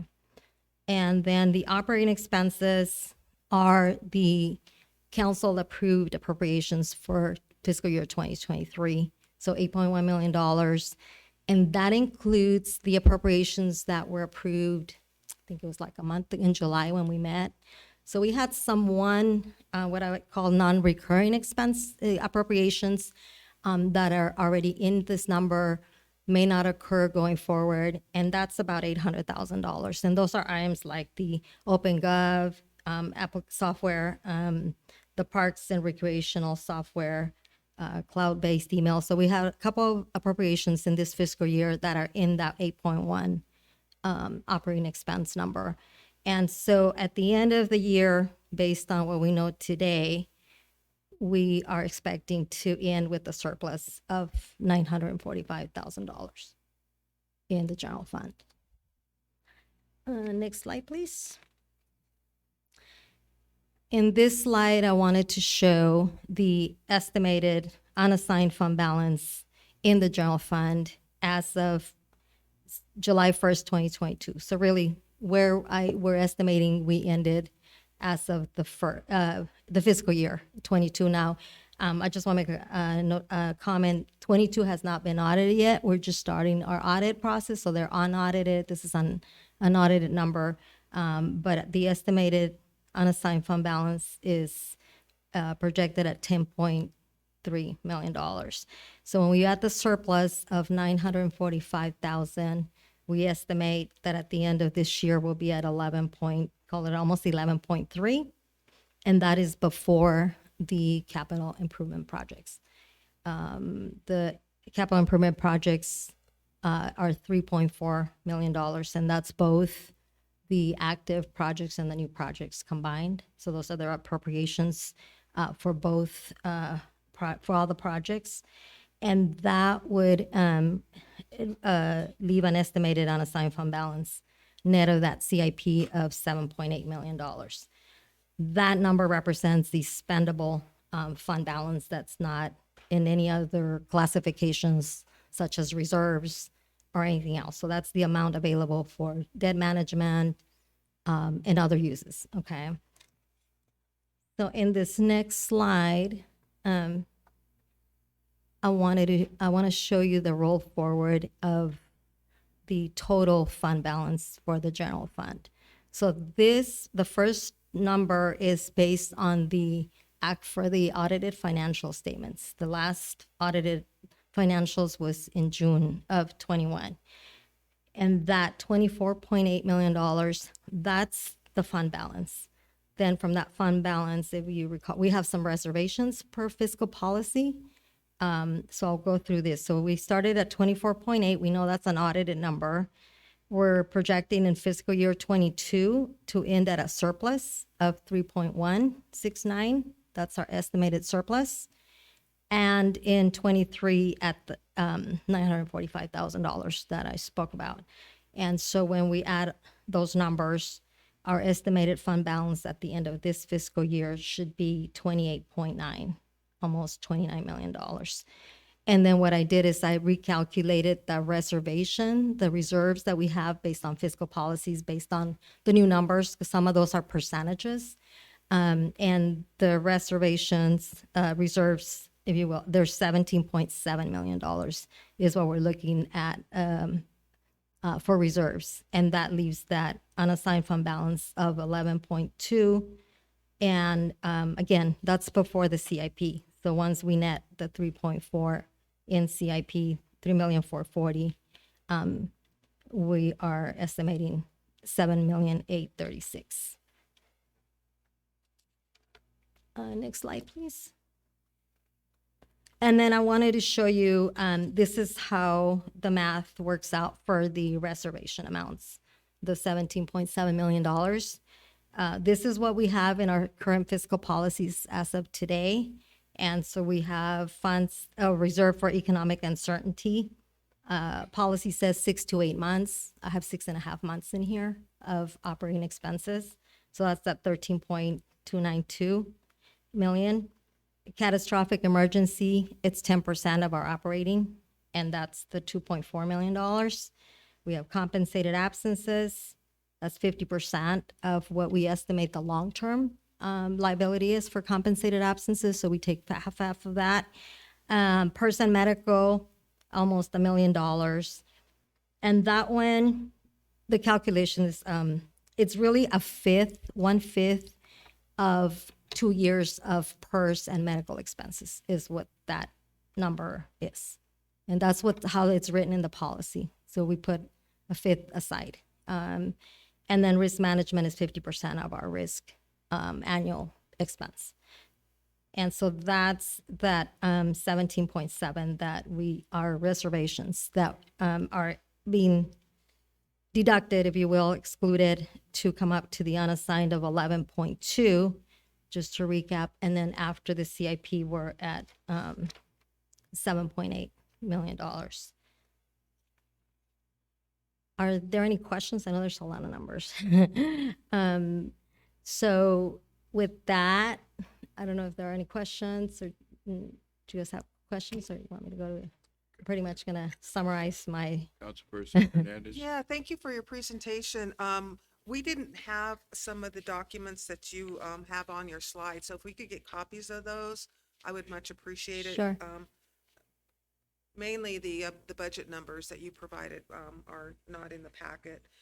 You talked a little bit about the policies surrounding the reserve fund. Do we have any policies for the unassigned fund?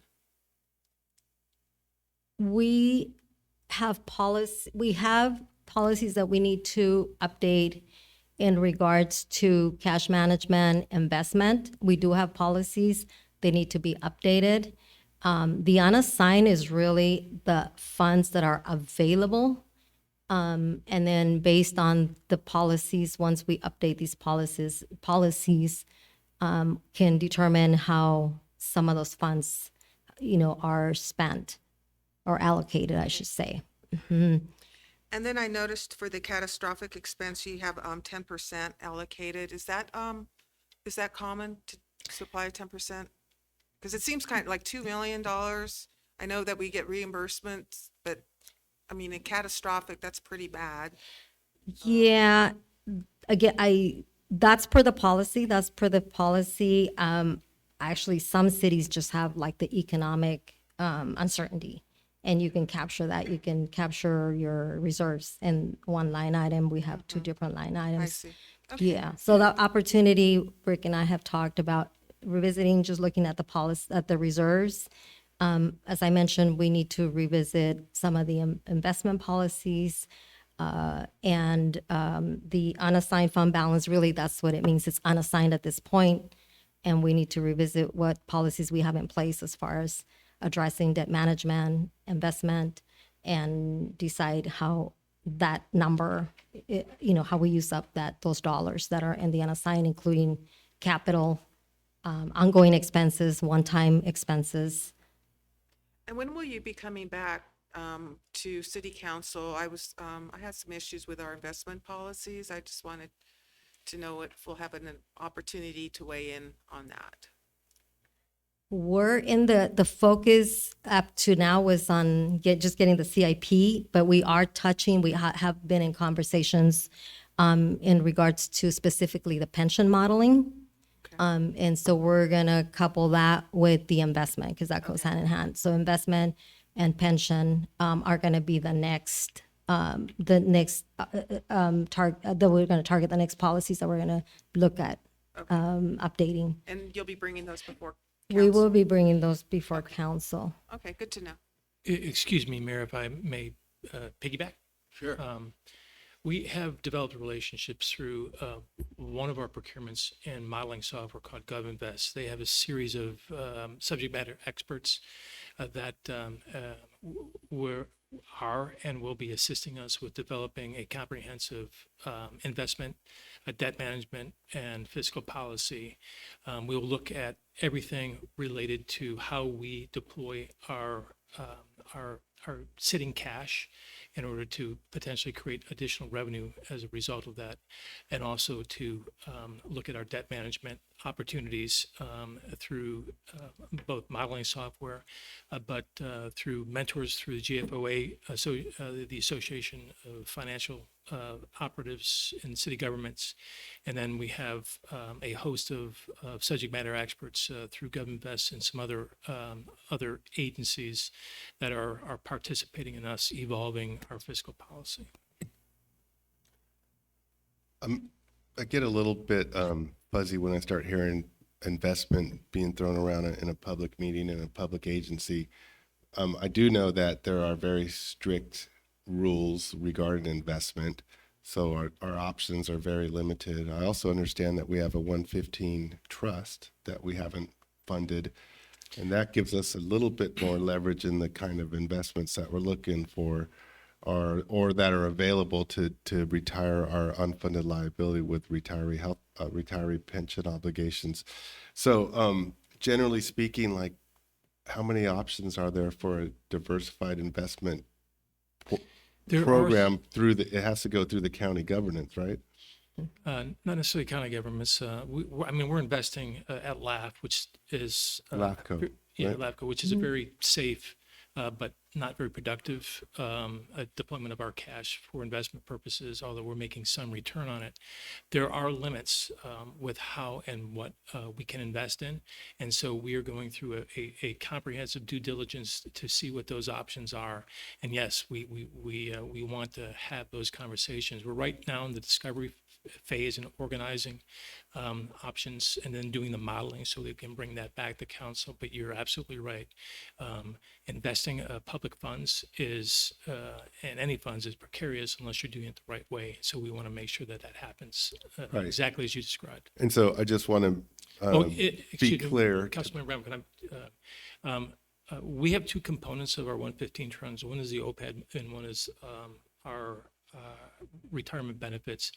On the OPEB side, we do contribute somewhere around $200,000 by by programming every year. So we are contributing to it, but only on that one side of the 115 trust. Right, but we haven't come up with a plan to retire the unfunded liability. And I know that we're working on it and we're going to get there, but I just want to make sure the public understands that when it comes to investments, we're very limited in our options, and the cast is already pretty much laid out for us. We have very, very few options, and to go outside of those would be something like, what was it, Bell, the city of Bell with their derivatives and all that craziness where they bankrupt the city. So we are within, we follow the law, we're doing what we're supposed to do, and we have very conservative options that are through the county, I believe. Okay. Well, I'm glad that you'll be bringing that back to council, because I do have some concerns about companies that we could be investing in that are violating human rights and are not socially responsible. So I just want to make sure that we aren't contributing to those. And I think we do have some flexibility there. Thank you. Okay, perfect. Yes, so I just want to reiterate, just so I understand where we are in terms of how much money we have. A slide back, I don't know what the end of it was, but there would be a little under $1 million or little under $1 million left after the end of the year, which included SCIU, the new contract for SCIU, correct? That's correct. And then after that, after proposed new addition to the capital improvement and current ones, we would have 7.8 left over out of our unfunded or unassigned. That would be, right. So the 745,000 is fiscal year only, so that's 1 year only. And then the pool, which is the unassigned, is the one that's at, projected at 11.2 million, almost hovering 11.3, post the reserves. So we set the reserves aside, we have 11.3, and then after the CIP, we would be at 7.8. Okay. Yes. So this is not necessarily a comment for you, but I just want the council to be aware that we have 2 other contracts we have to approve, and we both know what we're looking at approximately in numbers. So we have to keep that in mind when we're wanting to fund capital improvement projects versus the contracts that we still have to approve and how much money we have left. So back to the CIP. So we have a lot of projects that are in the CIP plan, right?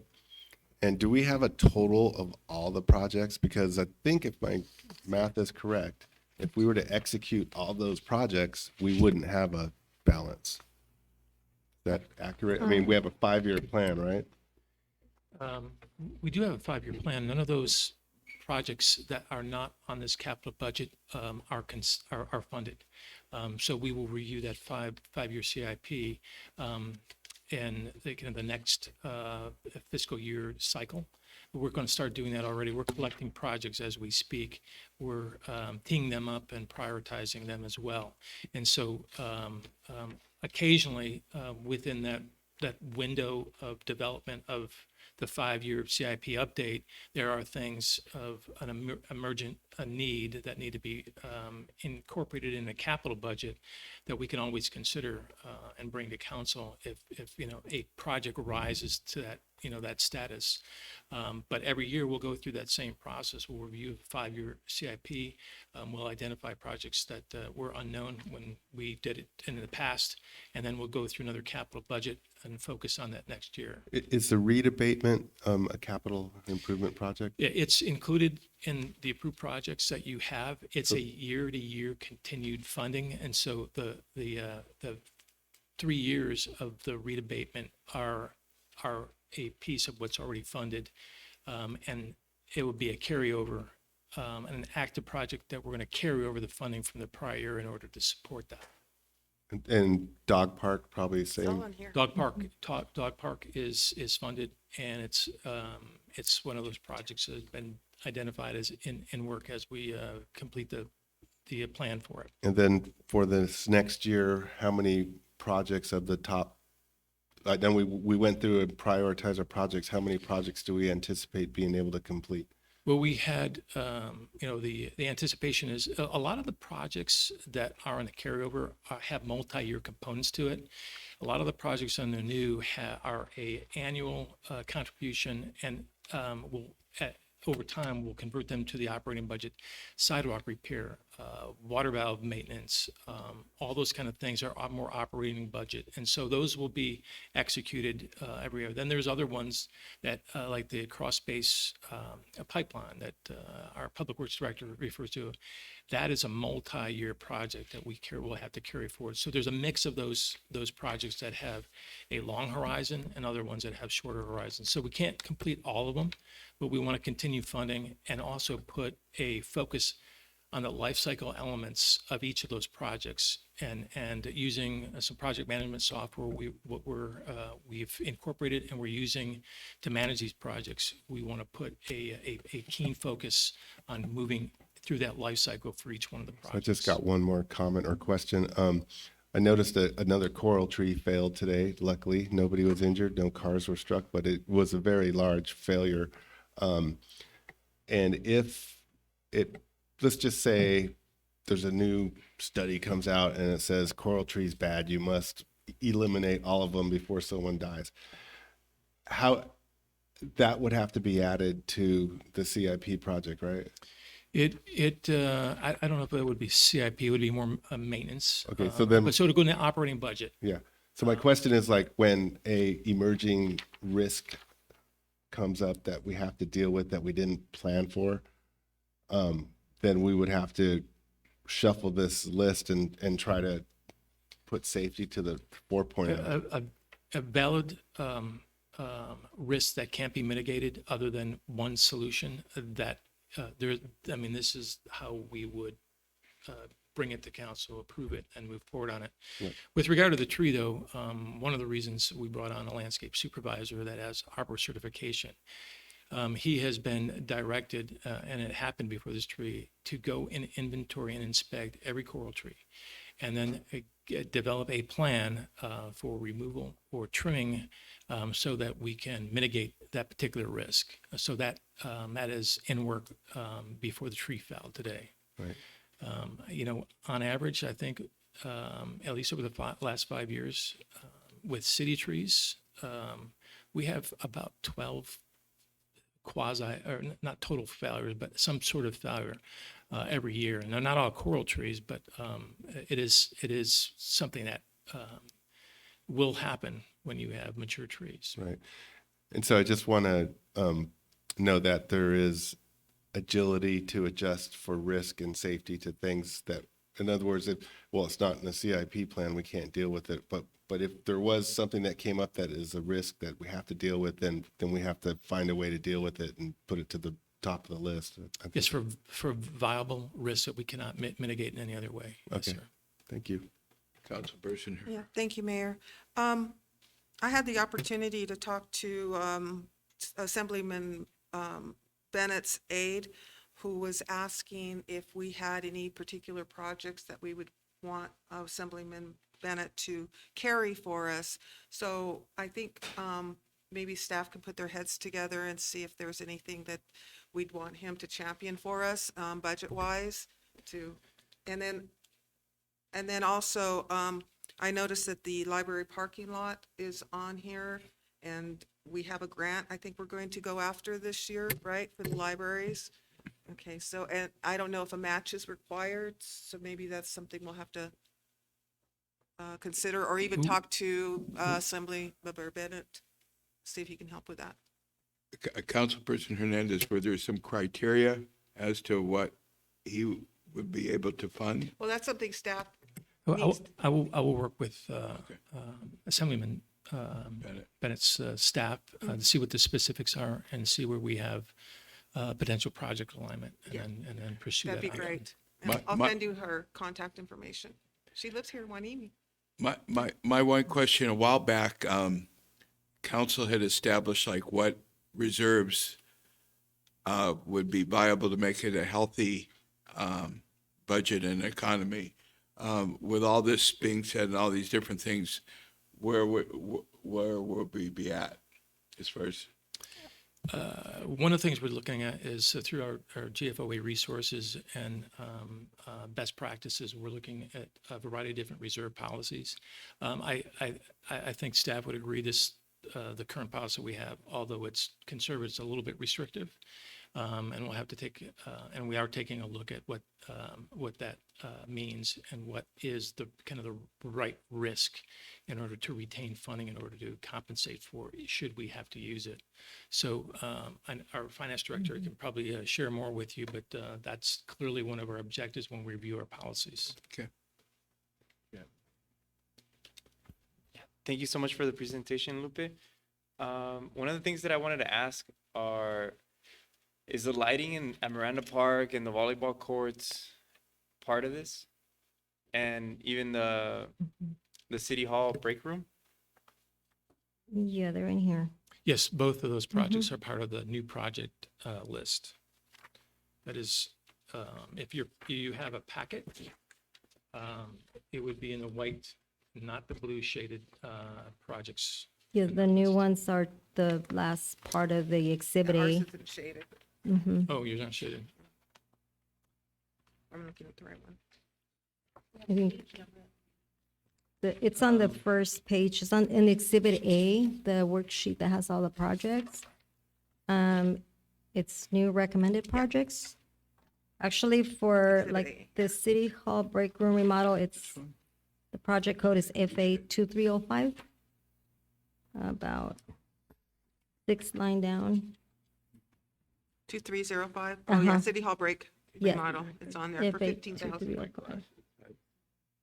Okay, so it's not me. Yeah. It's tiny. Yeah, you was need gonna say, glasses I to have read good this. eyesight, but boy, this Yeah. it's almost blurry to me a little bit. Yeah, even with my glasses, it's hard to read. Okay, so it's not me. No, no, no. While you are looking, I just wanted to provide a quick response to Councilmember Hernandez's inquiry and question about the library. So as you know, there was a first round and we're pending information about a second round of potential grant funds for the library. But based on that initial effort, there has been collaboration between library staff and city staff. And we have a preliminary concept of the different projects that could compose a grant project. And we have put forth the parking lot as a potential aspect. I know the library has specific needs and wants, so we don't have a finalized project description, but that is part of the discussion. So if that were to end up being part of the project description and we were to get funds, obviously those grant funds would replace any funds currently allocated Okay, to the project. great. I'm I'm glad you're in discussion. I would also recommend, there's a lot of other infrastructure funds, grants that are out there, where especially for water, that we could look into as well. I don't know if that's been done already. Appreciate that. I did take a look not too long ago at a number of different resources for various infrastructure grants. And one of them actually for walkways is a potential that we're investigating for certain parks. There were other for water infrastructure grants. We're reviewing those. They didn't seem immediately to align with the projects that we currently have, but that is something we periodically review for those opportunities. And then Lupe, just to clarify, so all the projects on that list, that means that they're gonna get done like this year, or it just means that they're on the list to get done? No, the projects on this list, the exhibit A, are the projects that we identified as a team that are going to get done in fiscal year 22, 23. The top portion is the active ones, so they're already in work. A lot of them are active and are currently being worked on. And then the new ones, those are the projects that are identified as can be completed this fiscal year.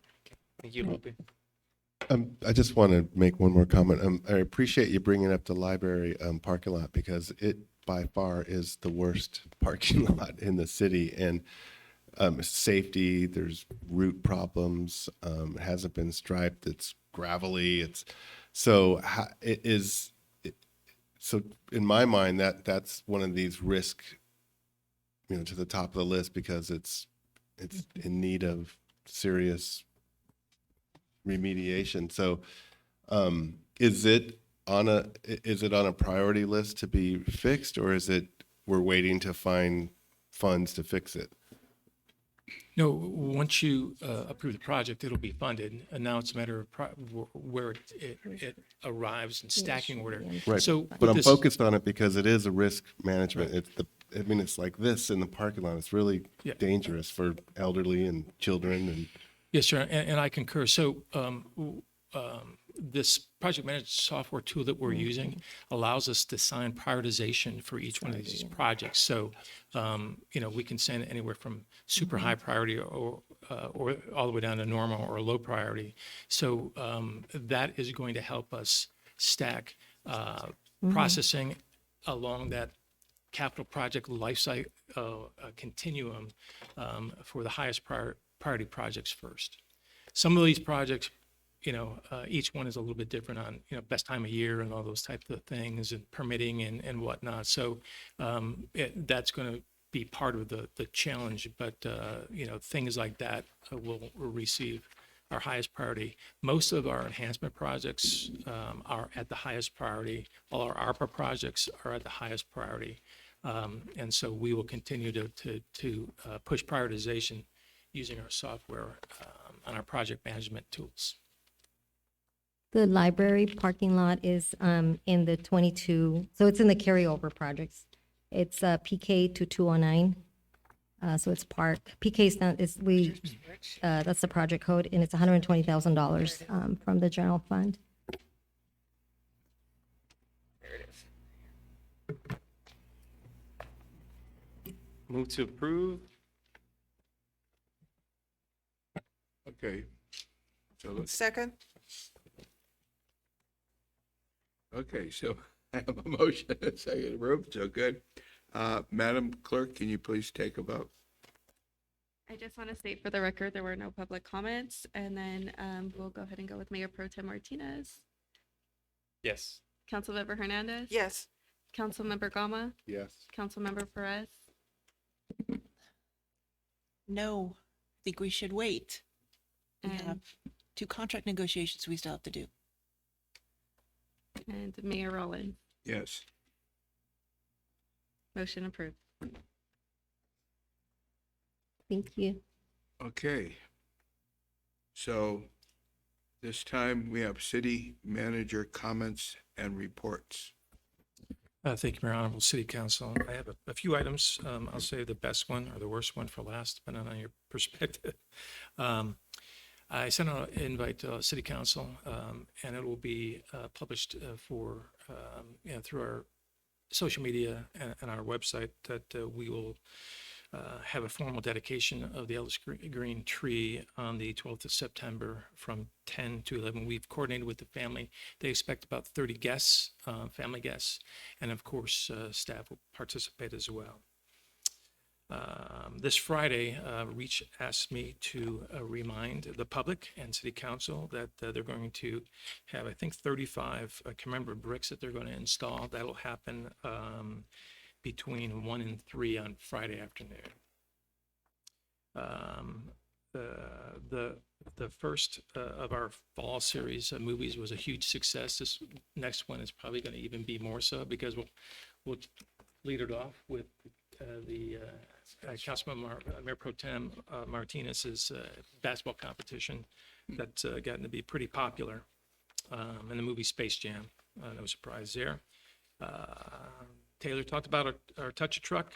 I also wanted to mention, I sent out an email today to council, but this is more for the public. Over COVID, we allowed a variety of different grace elements in terms of our utility bills. One in particular was water. We went through a process of credits and grants to supplement those who were not paying their water bills. And then we went through, after that period was over, a collection process. After that entire process, and working with customers for payment plans and resolving some of that in arrears debt, we still have 115 accounts that have not paid their utility bills, and tomorrow will be the day that we start terminating service. I just wanted the public to know that we had quite a long line today resolving their accounts, but we still have 115 of the original, somewhere around 500 accounts that that were not settled. How many terminations do you anticipate? As of the end of the day, there were still 115 accounts that there's been no communication or resolution. Is there a minimum amount of owed before you get terminated? In other words, if somebody what's the parameter for termination? It's I mean, obviously you haven't it's paid your bill. any account that is in arrears that has not been resolved or coordinated for a payment plan. Any account. How long a time do they have, you may have just said it, how long did they have to have been in the rears report? Well, all of these accounts had been in that condition in May when we made notifications that we're going and we've sent letters, and then we've sent other letters. Then we put door hangers on, and we engaged in a couple other different ways too. So they've been at least that status since May, but probably much longer than that. Yeah. So the optics of turning a senior citizen's water off just doesn't appeal to me at all. I mean, we're not, and then that's one of the perceptions that I want to make sure we Could understand is you- not accurate, because we've worked with anybody who is challenged. right, but you just said termination. You're going to terminate their water? Yeah. I understand, but still there We've might, done outreach to avoid those that are vulnerable parts of our population. When we have no response and no activity and no engagement with our customer service in order to resolve whatever their issue is.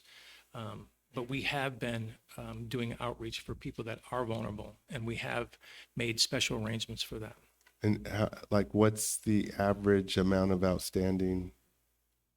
Is it hundreds or thousands? Or? We, if I may, yeah, we have outstanding balances up to $6,000. So these are the outstanding balances that during the COVID period, right? We didn't send notices, we didn't shut anybody off.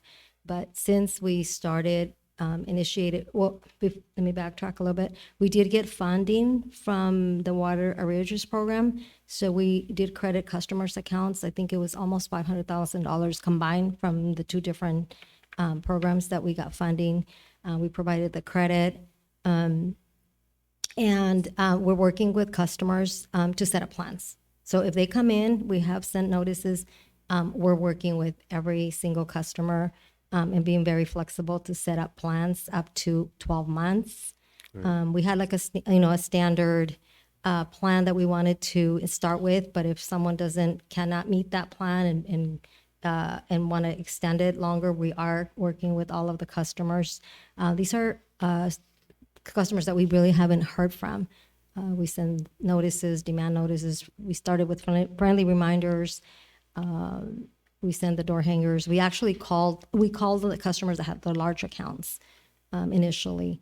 And so right now we had like 115. Before we close today, before we terminate anybody tomorrow, we're going to make sure we don't have the check in the inbox. We don't have calls, physical check.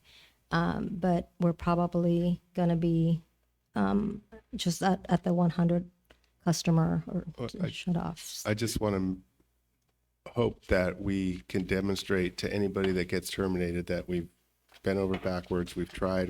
You have to deal with this. And because when that action is taken, then there's going to be an emotional response, and hopefully I don't know, cutting off someone's water is kind of draconian. So just hope that we are, I hope that we're not going to be vulnerable to be criticized. Certainly. And if people come in the morning, we're working with them. We're working on payment plans. Are there any situations where an owner, like for example, I'm renting a facility, I'm renting a place, and utilities are supposed to be included, and for whatever reason, the owner of the building isn't paying for that, and so I'm suffering because it was originally a part of the agreement that, utilities are included. And then, so are there situations like that we have been able to identify? I mean, is there another way to perhaps, I don't know, if that was the situation, put a lien on their property as, you know, for not paying the bills, but like the people who are renting it with utilities included aren't getting Yeah, that but they're benefit? getting the notices, so that we have had different, maybe not that specific one, where someone has moved and is still under the previous tenant's name. So people will come in and then provide us proof that the previous person that we have on file is no longer there. And so we'll work with them, you know, get the proper documentation and change it over and not charge them for the previous one. So we have that outstanding balance sitting there, and we start from the date that we change over the service. So similar situation, but yes, if they get the notice and they come and say, you know, it's going to the owner, I mean, we will work with them. We have had, like I said, the one we have is where tenants have moved out and it's still being sent to the previous customer name that we had on file, and we work with, in those situations.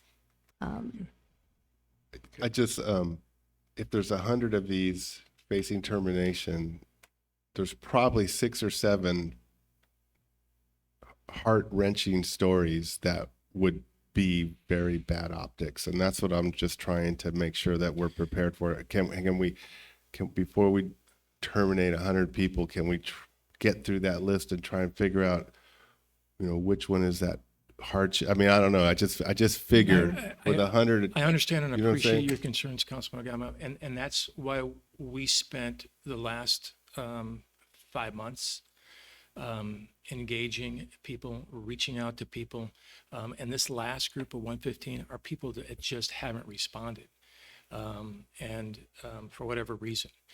I don't know, but we've engaged. We've reached out. We've knocked on doors. We've used every potential resource that we have available to us to resolve this issue before it came to this. And I think we are probably the last city that has started the collection base and the debt indebtedness process via our ordinance, our city ordinance. So we're one of the last cities to start doing this. Right, and I think one of the things I wanted to just mention is in order to provide the credits, when we got the credits from the water arrearages program, we asked every customer to come and set up a payment plan because they were in arrears. So there were over 500 accounts that were in arrears, and we set less than 100 payment plans. So only 100 or less than 100 customers came in. Everyone still got the credit, but not everyone followed to set up a payment plan. And so those just continue to get further and further behind. Okay. But, thank you. Mhm. Thank you. I have a couple more, Mayor. Oh, well, go for it. Okay.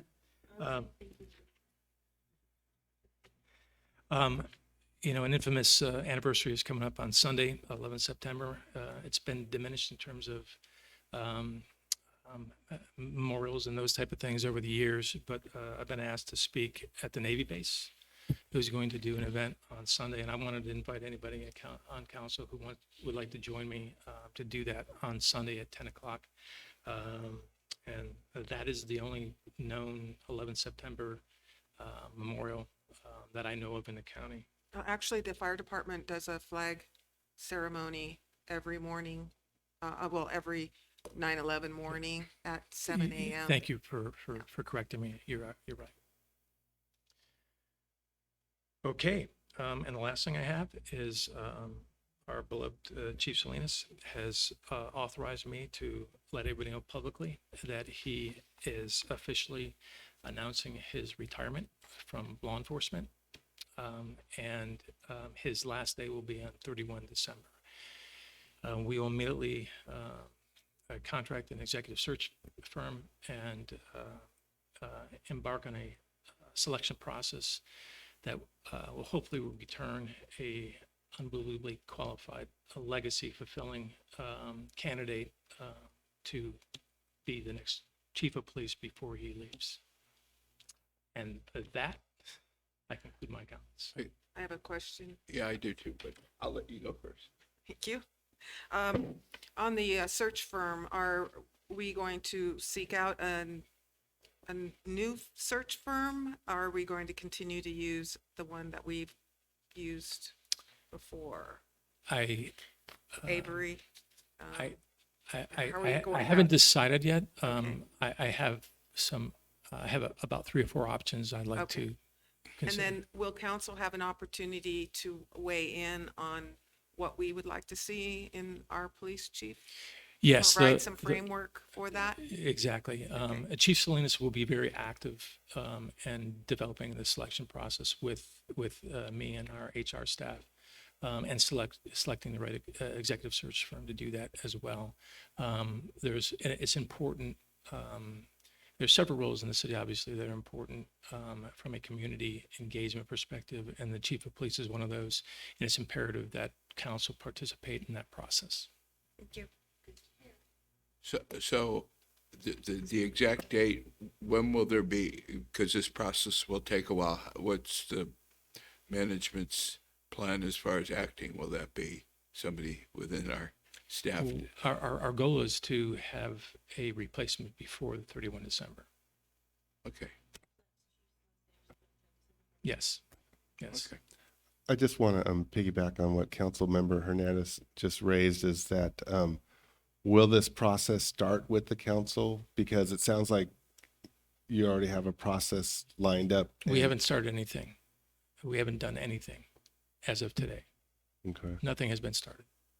So how, I mean, like the search firm, that's a big question mark. But I think I heard you say that chief is going to be involved and others are going to be involved. But my hope, and I believe what I heard from Councilmember Hernandez, is that, is the council going to be the starting point? Like the starting point? Yeah, the starting point for, okay, how do we want to do this? Do we want to, are we going to hear, you going to hear from us first, or are you going to come to us and say, okay, here's our plan, approve it? I'll have to get back to you because I'm not sure exactly what you're asking. The process will include a search firm identifying candidates, and then the engagement of those candidates will be part of where council would be integrated. How quickly will it come back to us? I don't have an answer for you today, Councilmember Kama. I don't know. Okay. Yeah. Well, if it depends on how many apply, then that means the process has already been decided. We're going to do a search firm, we're going to do a national search, a local search, or, Would you be able to get back to us as far as what the details of the whole Yes, thing? of course. I'm just making the announcement tonight that we have an Okay. event that created a hiring process for a new chief of police. Okay. At this point in time, we will go to council members' reports and comments. I'm going to start on this side. Thank you, Mayor Rollins. I just want to say that we hosted the Wainimi Beach Festival. I already feel like it's been a while, but I think it was only like 2 weeks ago, right? And it was a really nice event. We're gonna start having our reach meetings this month.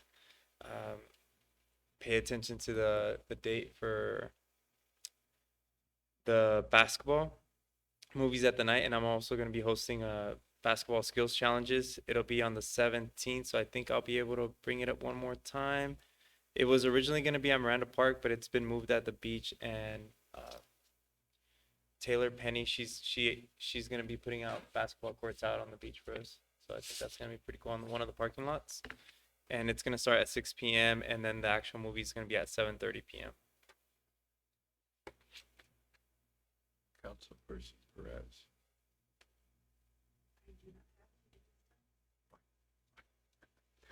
Councilperson Hernandez. Thank you. I wanted to comment on the regional council meeting of the Southern California Association of Governments. I was appointed or requested to join a new committee called the Future Infrastructure Committee. So that'll be one of my new assignments, and I'm really excited about it because this involves looking at our infrastructure needs throughout Southern California when it comes to new energy sources, and then also preparing a workforce to work in these new industries. And so I was really excited to be asked to join this infrastructure committee. I think it will serve us very well here in Port Hueneme. Also, I wanted to ask if the hazard mitigation plan that we approved in the consent agenda, if we could actually have a presentation of that so that our city council members know what our risks and vulnerabilities here are as far as natural disasters. I think it's really important and educational for our city council members to know some of what's contained in there as far as what Hueneme is facing in terms of potential catastrophic events. I do have a RDP 21 strategic planning meeting coming up tomorrow morning at 10, and then you'll be attending the RDP 21 general meeting right on Thursday morning. I'm trying to think of how I'm gonna, you're gonna be in. I already sent them a memo saying that I'm not gonna be able okay. to, because we're gonna be at the League of California Yeah, Cities. and they're not doing hybrid anymore. No, it's an in-person now. in-person one. Yeah. It's the first in-person one. Right. So, and then tomorrow I'll be heading to Long Beach for the California League of Cities conference after finally finding a hotel room. And let's see, was there anything else I wanted to? Okay, I'm referring back to Councilperson Perez, who now has a comment to make. I just want to congratulate the success of our beach festival on the new executive director and the committee that was formed to put that together. I agree. I think it was a terrific event and well planned, and there were some glitches, well, not glitches, but some unexpected events, but it was handled very well by the team. So congratulations out there to Maya, Steve Kenny, and the event team, yourself. Thank you. People had a good time. I attended the VCOG meeting last week, and it was, of course, with the loss of Carmen, it was a very difficult meeting. She was a very active member of VCOG, and some of the things that VCOG's working on for the future are the housing, RENA, trying to come up with a sample ordinance for cities to implement and consider. It's still in the works. It's hopefully going to be coming to us soon. The affordable housing and the dollars for the housing element is just really, really difficult on many cities to get in compliance, and cities are struggling out there to try and meet the goals of that. And so VCOG will be giving us guidance in the future. Another thing that they weren't aware of, but I was and brought it up to VCOG, is there's a bill that passed and it's sitting on the governor's desk to be signed, and it's to decriminalize jaywalking. And I think, and I've asked VCOG to come up with a position on that. And it's one of these things where, you know, if you just read the newspaper, we're seeing many deaths due to vehicles and bicycles and walkers, and whether you're in a crosswalk or not. And I think, I don't know what they're thinking, that by decriminalizing jaywalking is going to make our streets safer. And so it's something that we should all, hopefully, I don't know if the city can send a letter off asking the governor to veto it, but it's, I don't know, I just think it's a crazy idea, and hopefully, so VCOG's going to send out a paper on that to try and influence that.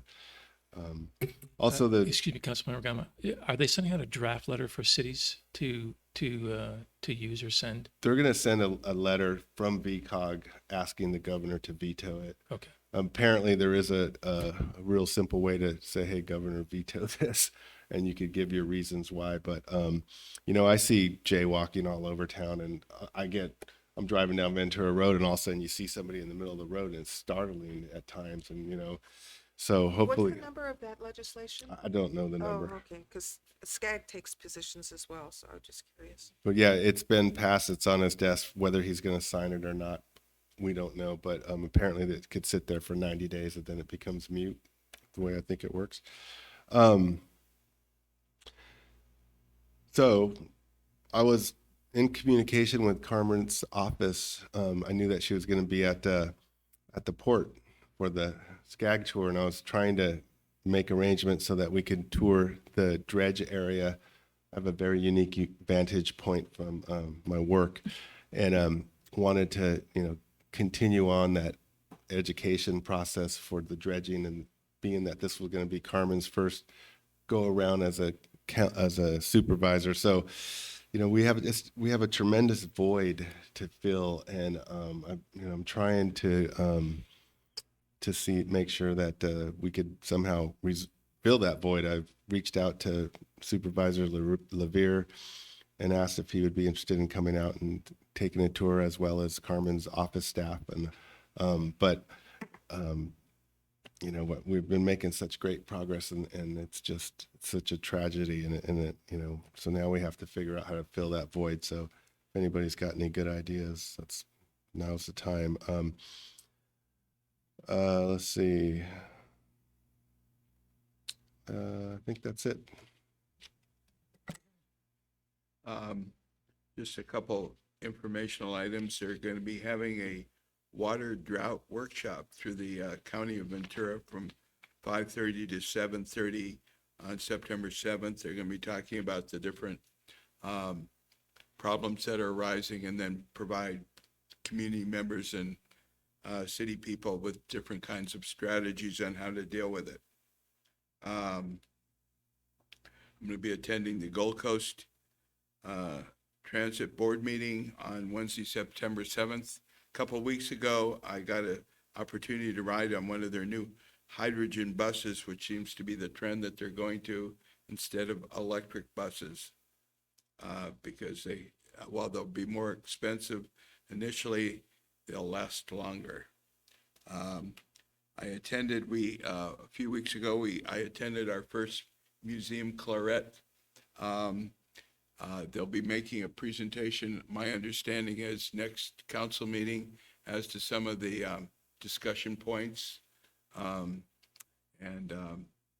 guess one of the things that came out was that in the interim, while we're waiting to have the museum come back into full fruition, perhaps doing some window boxes in different places throughout our public facilities to portray some of the history that, people would come to the museum, little displays at different places. Preliminarily, but that was one of the things, but I'm sure they'll have a more full report at the next meeting. Went to the community center, and all that talk about the painting. The painting looks really good out there. The new colors look good. Of course. And I have full faith in our city staff and Mr. Stewart as to his color choices. So that was very, very good.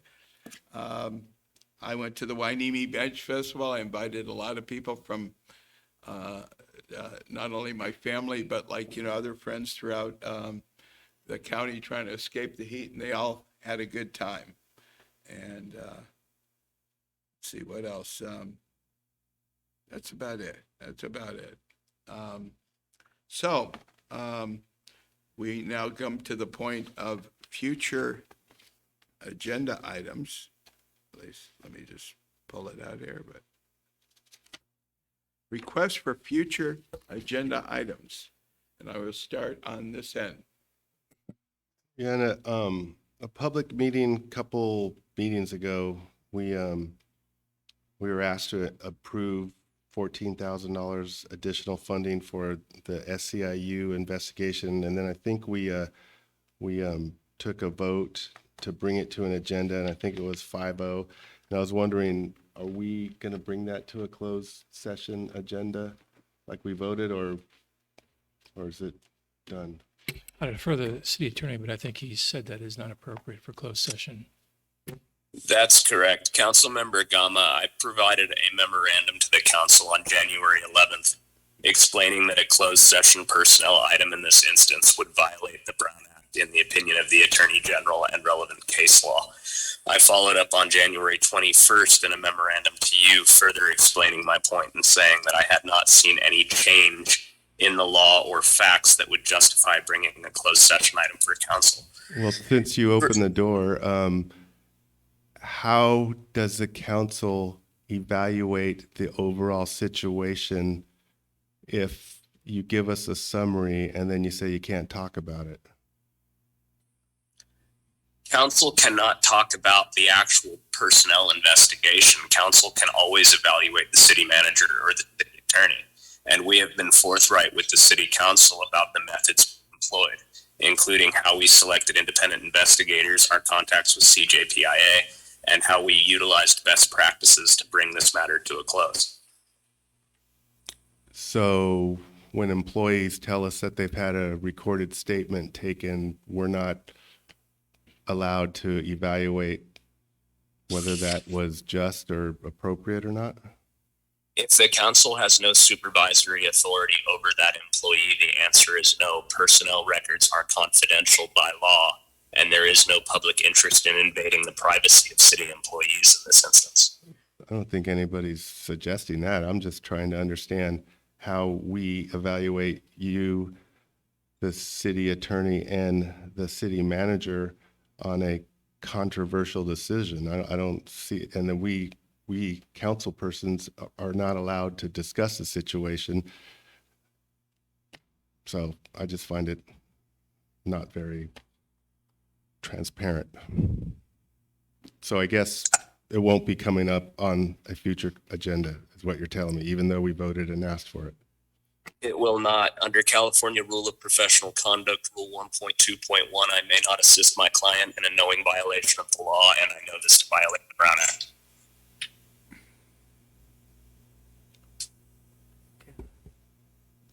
I have something.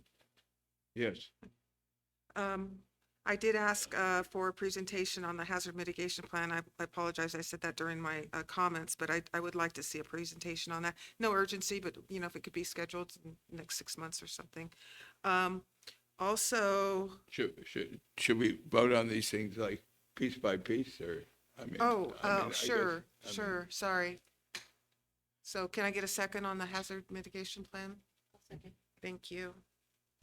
All in favor? Aye.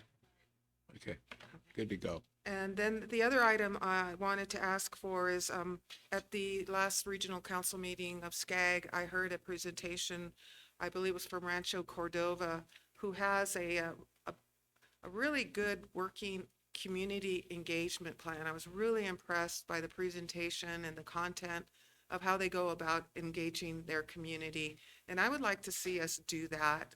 I think we need a community engagement plan. I think we need to be all on board together on how we engage our community.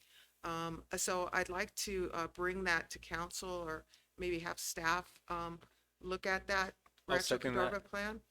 And we could pursue this community engagement idea following a presentation. Yeah, I think community input is something that every city strives to have. So we have a motion and a second. Everybody, all in favor? Aye. Aye.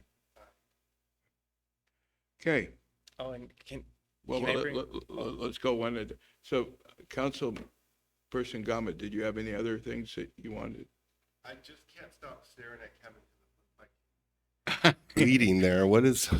No, it's nothing else. And Councilperson Hernandez. Yeah, it's got little things sticking out. So no more things from Council. Oh, I have one more thing. I Okay. just received a text from Angel Garcia, which he had mentioned at the, in the back of the room before they left, is that there will be a ceremony for Carmen Ramirez on September 13th, Tuesday at 8:30 a.m. At the Board of Supervisors chambers. Yes, that's when they start their meetings, on Tuesdays, September 13th. Mayor, could I ask Council Member Hernandez a question about Ramirez tributes, memorials? There's been a significant number of them already, right? Yes, I mean, meetings and boards are adjourning and memorializing her all over the county. But this is the County Board of Supervisors, and if there's any way that we could have something prepared like a proclamation or some kind of certificate that we Okay. can give to her family. I think being that she was our district supervisor, it would be nice for us to do something like. All right, thank you. Okay. Okay. Councilperson Perez, Did that just start happening? No. Councilperson Martin, I mean, Mayor Pro Tem Martin. Thank you, Mayor. I'd like to put on the agenda, removing the parking passes at Bubbling Springs. Or at least, It's already on the agenda. It's on the 19th agenda. okay, all right. Then I just want to mention that we had talked about extending the hours at the pier so that the fishermen can show up early in the morning and fish at the peak hours. Are we gonna bring that up? Or I What don't- are the I- current? I don't well, think it's. I don't think it's I'll been second changed. that if you want to put it on the agenda. Sure. Yeah. So Okay, there's a motion to talk about the hours for fishing at the pier and to have a presentation and perhaps a Discussion, decision, you know, deciding. and decision. Do we have, so yours, we have a second? I think second over it. here. All in favor? Aye. Aye. If I may just give one comment going backwards a little bit. So we like to smoke a brisket for Labor Day at the beach, and when we were down there at 3 a.m. setting up, the police were there taking care of another situation, and they told us that we needed to park our cars in front of the pier, and that parking lot's open for 24 hours. Is open 24 hours a day. And so I was like, wow, really? I never knew that. So I just want to bring that up, and maybe we could talk about the whole beach management thing down there.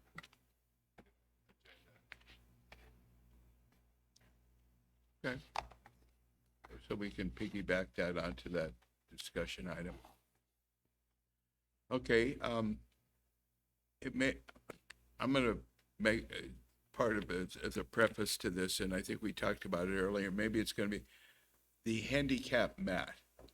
I know I went, the ADA, ADA, I went this weekend with my family, on Saturday to Venice Beach. And I in fact saw one of those in operation. And, I know we've had conversations, but will that be can we put that on the next agenda?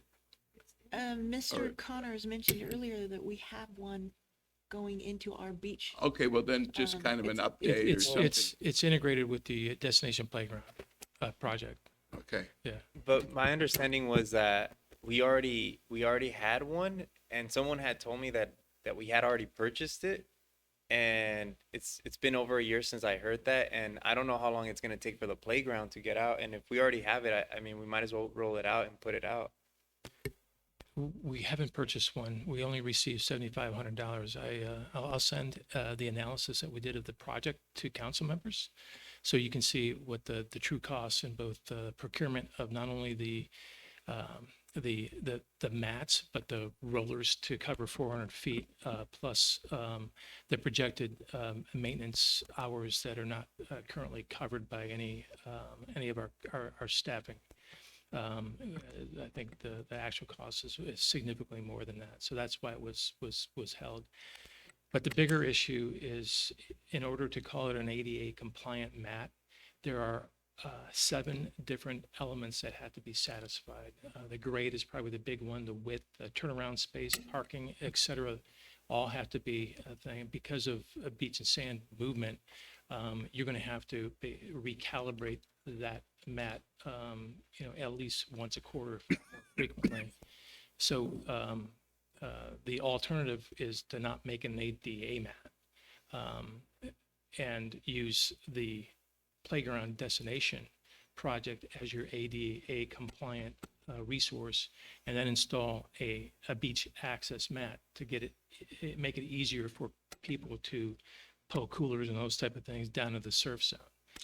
But to make it an ADA is extremely costly and time consuming. You know, going back on comments again, I forgot to mention, but wanted to make a comment on there's access mats and then there's ADA mat. And I think what we've always tried to talk about are access mats. And after watching countless people yesterday, strollers, coolers, trying to drag that stuff across the sand out to the water area, I mean, so maybe we do need to bring this back on an agenda to have a discussion between access versus ADA, because I think if a lot of some beach towns have went with the access mat, which, isn't full on ADA because it's an access mat, improving access to the beach. And I don't know, it's complicated, but if we frame it as an ADA mat, I don't think it's ever been framed that way, but again, that's like, all you have to do is watch somebody trying to drag a cooler across 200 yards of sand when it's 90 degrees. I mean, it was brutal yesterday watching some of these families, so. I was going to say, ultimately, like, I know you've mentioned it's tied into the playground, but that's a fairly extensive project. So what you're saying is that because of that, it really wouldn't be enacted until that was completed? Point of order, we're discussing this item that's I know. not on the agenda. Well, I know it's whether we want to put it, what kind But of we're form not we want supposed put to it have a on the discussion agenda. about it, it's just, So, yeah. so then, how, I move that we put the handicap mat on the agenda as part of a bigger discussion, if we're not supposed to discuss it here. And you don't call it handicap anymore. ADA, or the access mat. Interestingly enough, when I went to Venice Beach, I'm not sure whether it was an access mat or an ADA mat. So, okay. Make a motion to have a future agenda item, hopefully the next agenda, a discussion of access versus ADA mat. I thought I just did that. You can second it. Rollins seconded. Okay. All in favor? Aye. Aye. Because I don't believe that it has to be. I'll let the staff decide. And I'll abstain because I believe it's already subject matter. Okay.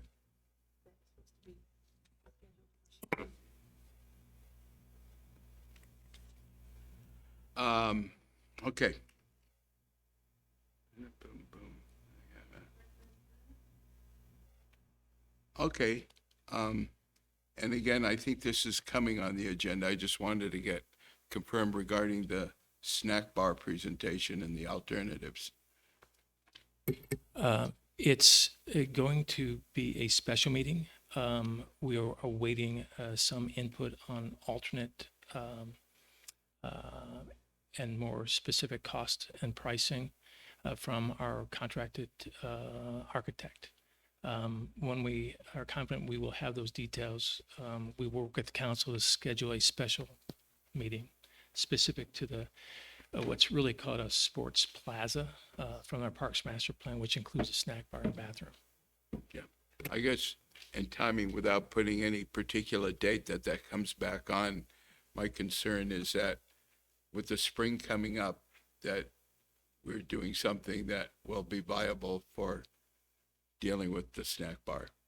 And so, whatever the time, The nature to special be able meeting to do not that. only will include that, it will include a range of different options to accomplish having a snack bar for the season opening. Okay, great. Okay, so I would like to adjourn this meeting and honor the remembrance of Carmen Ramirez. It is now 9:29 p.m. This meeting is now adjourned.